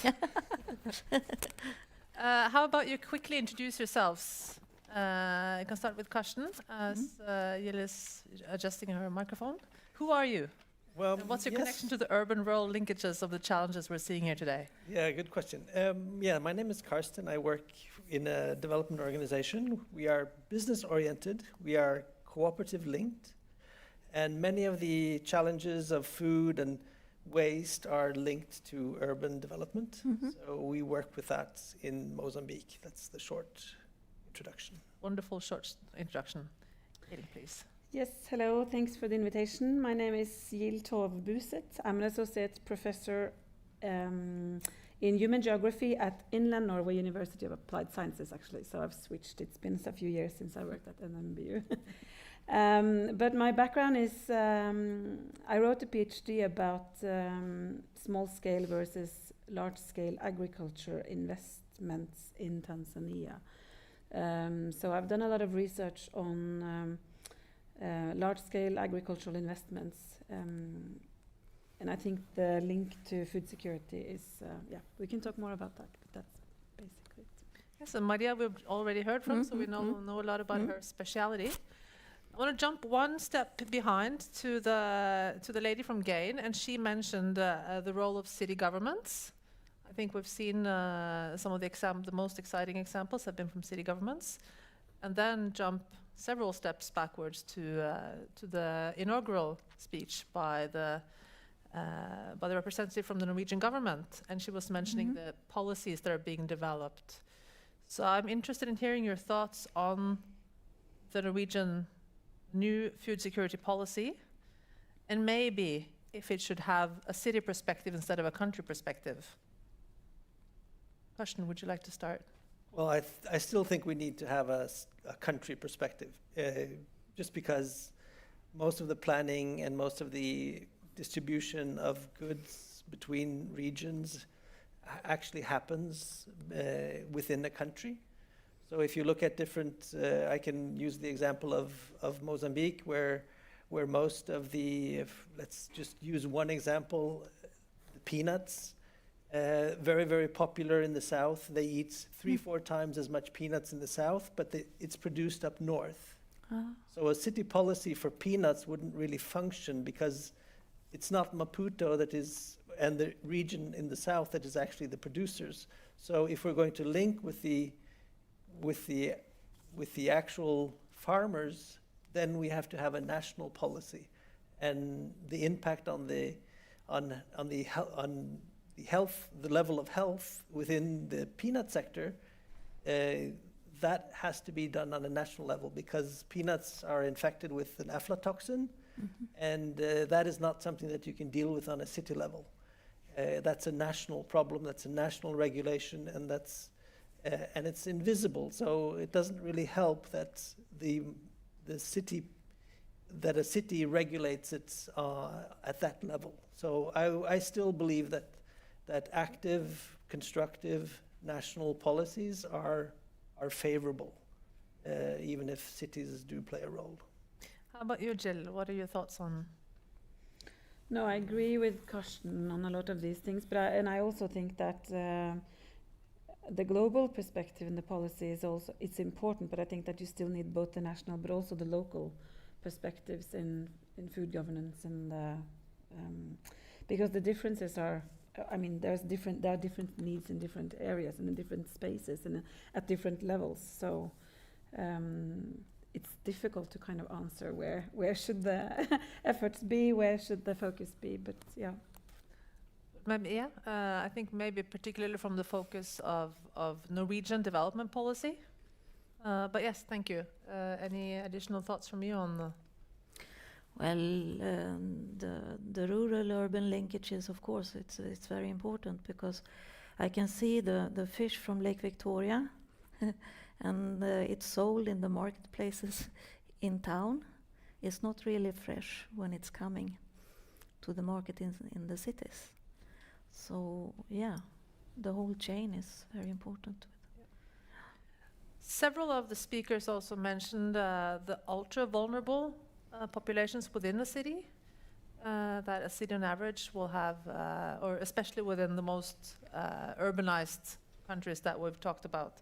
Maybe Mozambique is one of the lesser urbanized. Yes, Malawi was still is, definitely yes. one of the lesser urbanized ones. But how can the food systems cater to the needs of the ultra-vulnerable?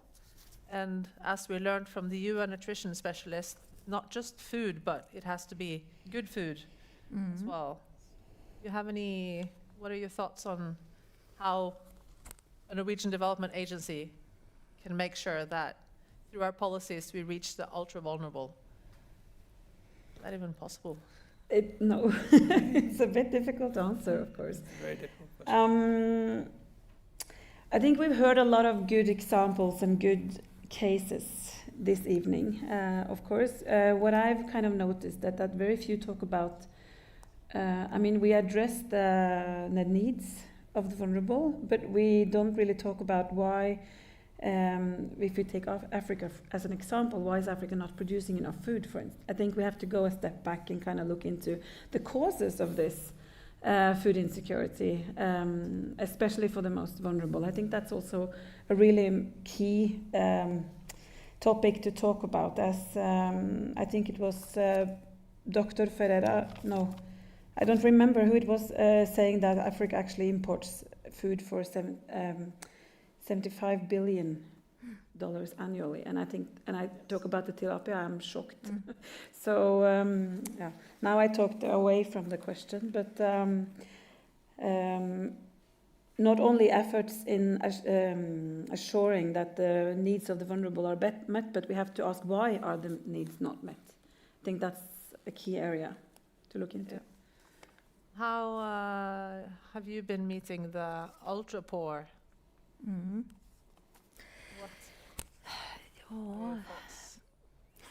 As I said, I mean, when you enter the homes, the kitchen, and the energy consumption and how you are cooking, I mean, it takes time to understand, for example, the cooking patterns.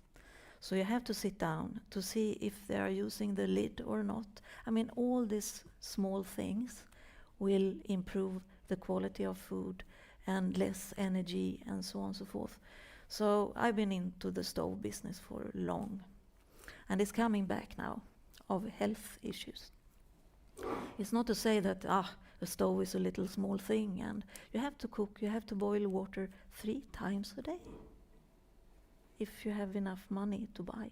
So it starts around the own fire in the home, and too little done here, I could say. Lots of work to do, yeah? Yeah, there's on the fuel issue, it's also very important. But when you look at the urban poor, we see the same situation in many of the rural areas as well, where a lot of farmers are actually food insecure.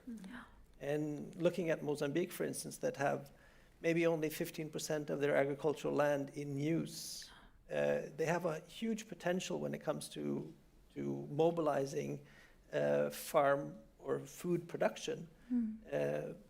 But unfortunately, there are still elements that hinder farmers to take advantage of the situation and be able to expand from that 1 hectare to 3 hectares to 5 hectares to 7.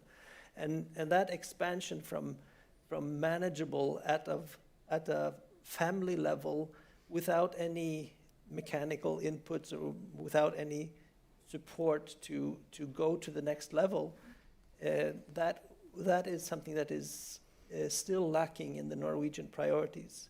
And when you look at the resources that go from the Norwegian development community towards agricultural issues, it's still very, very, very little money compared to other issues. So if you look at the large envelopes of money that goes from the Norwegian development aid, you have to go really, really far down to find WFP at half a billion Norwegian krones, which is only $50 million. And there is no reason why Norway should be at that level when we have a priority of reaching the poor, but also reaching the farmers and making sure that there is food security in the different countries where Norway is active. So we need to look at the volumes because the strategies are in very many instances really good. It's also a volume game. And that's one of the issues that I think is important to discuss when we look at the priorities between different sectors. Are we actually reaching the poor when we are not giving priority to agriculture? It was also mentioned that one of the key strategies to sort of address the SDGs would be through food system interventions. So it also goes beyond the zero hunger goal, definitely. It's such a wicked and complex issue, what we've discussed here today, with so many layers, that it's difficult to sort of find an end to start in.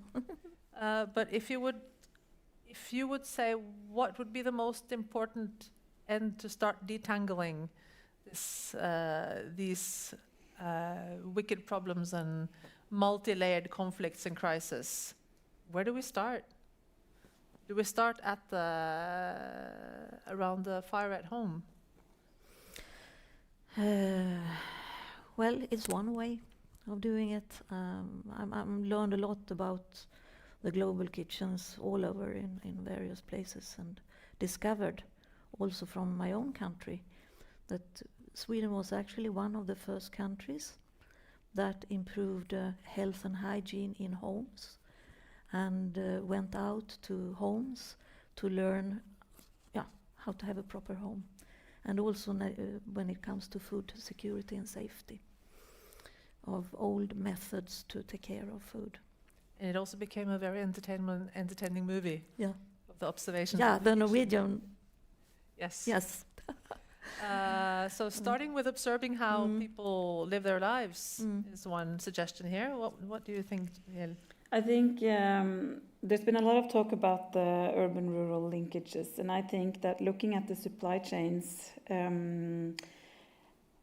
is a place to start looking into the food insecurity and vulnerability, because we need to look at, I don't know if the investments are made at the wrong place, but I think it's really important to strengthen the individual farmer and look, why can we not produce the food that they are supposed to be producing? And that means making investments low risk, providing low-risk investment opportunities. Technology credits has been mentioned several times. Look at supply chains, markets, commodity prices, and post-harvest loss, because I think there's a lot of potential in looking into this. As was said initially, there's enough food, but it's not coming to the people who actually need it, and we are not producing the potential, as also Karsten mentioned. So that's one way of looking at it, I think. So specifically in Mozambique, where would you like the untangling of the multiple layered issues to start? Well, in order for Mozambique to be more self-sustained in terms of food, there has to be an increase in food production on very many different levels. Can I tell a story about a peanut container? I love stories about peanut containers. Okay, I thought so. For 12 years ago, when I started working with Norges Vel in Mozambique, we had a small program. And one of the local agricultural businesses exported a couple containers of peanuts to Europe. And this was before and I was very new in the job, and when we were told that the containers were blocked in Europe because of aflatoxins, we didn't really understand why should there be such a difference in aflatoxin levels between Mozambique and Europe. And aflatoxins is something that comes from the soil, comes into the peanuts, and is invisible. You can't smell it, you can't see it, you don't really know unless you measure it. But all of the imports going into Europe are measured. But that is not taking place in many countries in Africa, and it didn't take place in Mozambique. And over the years, we've been working with farmers. There's now approximately 100 cooperatives of farmers, many of them producing peanuts. And over the last 4 or 5 years, we have tested a product called AflaSafe that reduces the aflatoxin levels in groundnuts, in peanuts, by 90-something%. And with Norwegian support, we've been able to build a factory to produce this biological helper that is called AflaSafe. And that, by having that capability locally, we will be able to in the future, because we're just opening the factory now. So over the next 3, 4, 5, 6 years, peanuts in Mozambique will have probably 90% reduction in aflatoxin levels. And that is something that will help nutrition, it will reduce stunting, it will reduce disease, and it will also help the peanut sector go from the current low levels to maybe 2, 3, 4 times the production that we see today in Mozambique. And this type of kind of systematic investment that has taken place with Norwegian funds, within our organization and many other partners in Mozambique, that is one of those kind of could be looked upon as one story in terms of how do we actually build little by little, but rapidly enough for improvements to actually take place. So there are some really, and I recognize many of the good elements from previous presenters, and it was very inspiring to hear. But there has to be a sustained investment in agriculture, and not only in the farmer side, but also all the way towards the urban users and the urban distributors and all of the different kind of local value chain actors that play an important part. Thank you. Good insights. I think also one of the, maybe Eilert wanted to raise a question as the host. Maybe it's too big of a question, but... if they're given 1 minute to answer it. All right. There's a lot of investments going into Africa currently from a host of different actors, transnational actors, various country actors. A lot of people see a vast potential in the African continent, especially for future food production, and especially in regards to fueling the green transition in other parts of the world for various, not only for food, but for resource purposes. So with that in mind, when we're talking about upscaling production in rural territories, in order to, yes, increase national food security, how do you think what those processes going on right now will affect local populations? What will be the actual implications? If they might be great, I don't know. What are your thoughts? I have to rephrase the question so that our listeners can hear it. So the question dealt with how will all the foreign investments and the vast potential that people are seeing in future food production in, for example, African countries and the upscale that may happen from this, how will that affect local communities? Did I understand you right? Yeah. Very short answers. I can answer that, I think. In 1 minute, that's impossible. But I think it's you are absolutely right, and the Malthusian argument that we need to feed 9 billion people by 2050, we need to upscale agricultural investment and make more of the small-scale agriculture needs to be upscaled to industrial large-scale agriculture. So 70% of the food consumed in the world is produced by small-scale farmers. And large-scale agriculture, actually only industrial agriculture, only produces about 30% of the food that is consumed. Still, they occupy 70% of the agricultural lands. So it's not as efficient with large-scale industrial plantations if we talk about food that is produced. And also the climatic or the environmental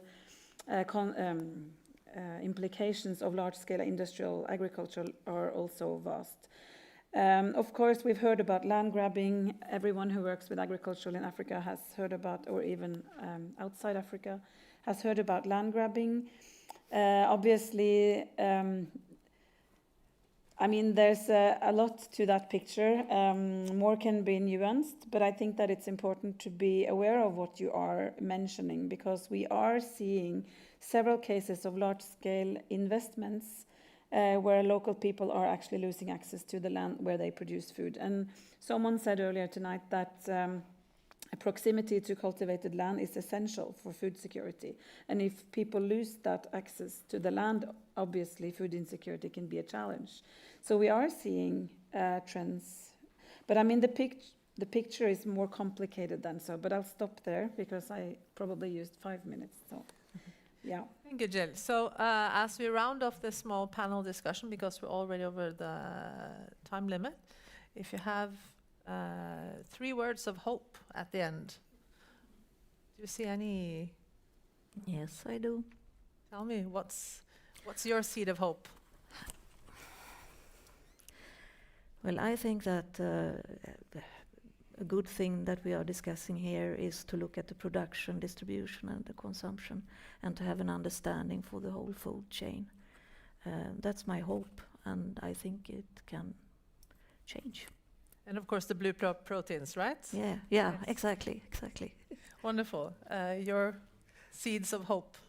Yeah, I think the hope is actually by small-scale farmers going from small scale to what we call emerging farmers. So instead of having 1 to 3 hectares, that farmers actually have access to maybe 2 to 10 hectares, somewhere in that range. I think that will make a huge difference on food availability and income in rural areas. Wonderful. Final word of hope from you? Yeah, so I think that what we're doing here tonight, and several people have addressed the gap between policy and practice and research and policy. And I think that if we talk more together, that might be a seed of hope, I think. Wonderful. So rounding off with that, we have a final guest joining us online. And that is Mr. Guido Santini. He's the program coordinator of the City Region Food Systems at FAO. So let's hope he's still online, and I'm looking forward to hear his final thoughts on summing up of this lovely evening that we've had together. Hello, good evening, and good afternoon, good morning for wherever you are connecting. I'm trying to start my video, but I'm unable to do that. I don't know if probably the host can allow me. I hope you can hear me well. We hear you perfectly. Yeah, but the video doesn't work. I cannot. Anyway, I think you will not have the privilege to see my face, but I will start projecting my screen because I have a short presentation. Unfortunately, I am at the end of the day, but many of the things that have been discussed today have been also reflected in my presentation. So I will be presenting a recent study that FAO conducted in understanding lessons from multiple shock and stresses in local food systems, in city region food systems. Let me share my screen. Okay, 1 second.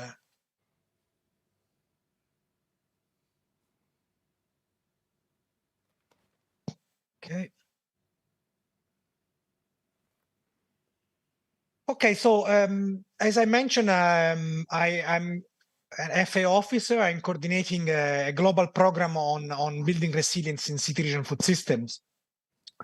Basically, this program has been implemented for the last decade and supports local governments and cities in general to better understand the performance and the functioning of a food system in a city region context. And most of all is to support cities in integrating resilience into local food system planning by helping them to understand the vulnerability to different typology of shocks and stresses. And of course, as part of the approach is to support cities in building an essential governance mechanism that is fundamental to promote resilience and plan concerted action. We foster a territorial approach and a system perspective by looking at cities in connection with the surrounding rural hinterland. So where food system is the main connector between cities and rural areas. And we look at different actors involved in the food systems, from producers up to consumers.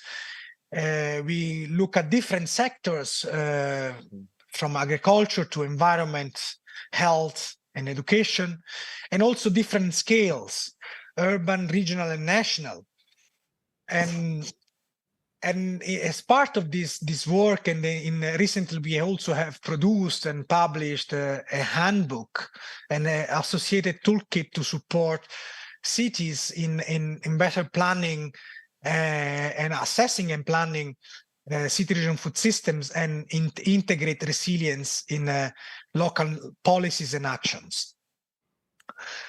Now, going into the main subject of my presentation. So within the context of this program, we have recently conducted a global study on lessons learned from multiple shock and stresses. And with the idea of understanding the perception from different actors involved in the food system on the recent shocks and stresses in the local food system in the last 5 years. And of course, in understanding and identifying collective actions and public interventions in response to shocks and stresses, including the role of the local government and different actors. The study had a double approach. We worked with a number of case studies at global level. In 10 cities, we conducted more than 150 interviews and 20 focus group discussions. We produced different fact sheets and in-depth case studies. We also conducted a global survey collecting more than 200 responses from almost 150 cities in 70 countries. And this information was instrumental to provide a global picture of how, let's say, different shocks from COVID-19, climate shocks, economic disruptions, natural disasters, and others have impacted local food systems and have somehow affected different typology of stakeholders. And of course, we try to understand the different typology of responses, both individual and collective responses, to cope with this typology of shocks. As part of the work was that there was a real need to understand causal relationships with complex systems between shocks, impacts, and responses. This means that seeing how shocks and stresses impacts affect different segments of the food system and how various different kinds of intervention can mitigate the impacts. These causality charts were developed in groups and really help to identify gaps and missing elements in understanding shocks and responses. An important aspect as looking at the results. So what we learn is that most of the actors prioritized COVID-19 as the main, let's say, shock that affected lives and of people involved in cities in the last 5 years and affected the local food systems. Surprisingly, climate was not ranked as the first or the second, while economic events that probably are indirect effect of COVID-19 were prioritized as second shock affecting the local food systems. Another important message that somehow emerged from the analysis is that policies should not simply address resilience as a response, but they should look at the resilience in all resilience capacities, from preventative, that is to take measures to reduce existing and future disasters, like adapting good practices to reduce current and future risk, for example. Anticipatory, that is the existence and the access to early warning systems and ability to act on them. Absorptive, for example, the risk of the risk insurance and social protection measures. Adaptative, that are,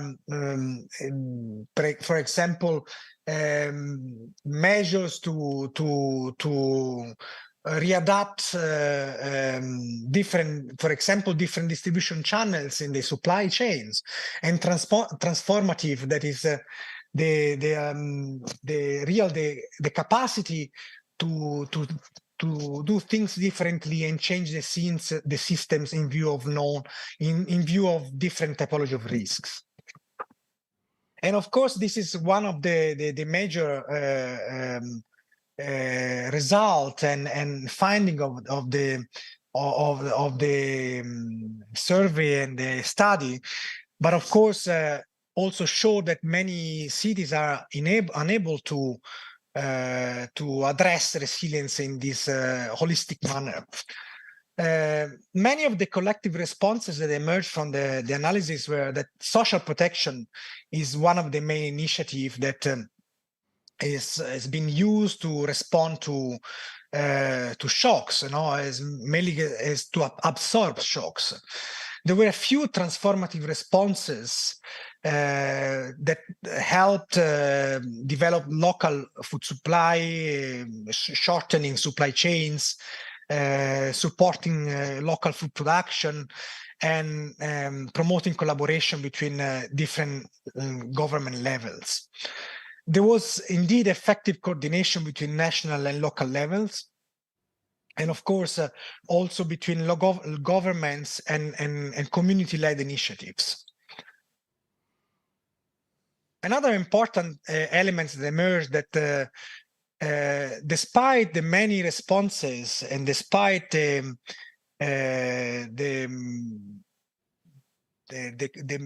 coordination between different levels of governments, many of the solutions didn't really help to build a more sustainable food system. The perception from actors is that most of the solutions were in response to shocks, but didn't lead to really transform into a more sustainable food system. So what is the perception of actors in how to build a greater food system resilience? So overhauling social protection to prevent and absorb shocks, it needs innovative programs and improve monitoring, evaluation, and learning processes. boosting local food production and diversification through adaptation.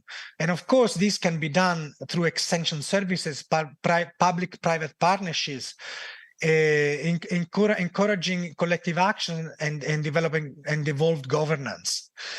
It's also important to invest in hard and soft food infrastructure, like climate-proof roads, modern agricultural facilities, shared food system infrastructure, and so on.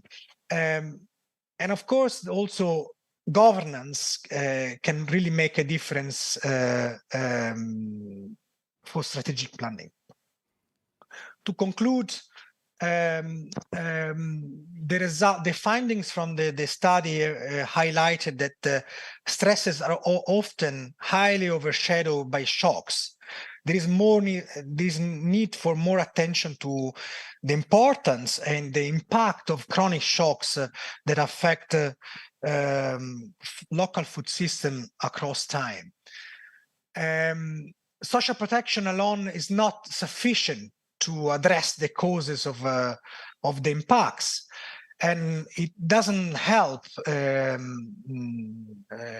reducing the impacts, but also allows to building back, but it doesn't allow to build back better or build forward. Without preventative and anticipatory resilience, future shocks and stresses have compounding impacts on the same people. Transformation is required to prevent major and repeated collapse of the food systems, but also the other forms of resilience can also prepare the ground. And multi-level, as I mentioned before, multi-level governance, capacity development, and access to local finance are fundamental to build resilience on long term. Thank you for the attention, and I stop here. Thank you so much.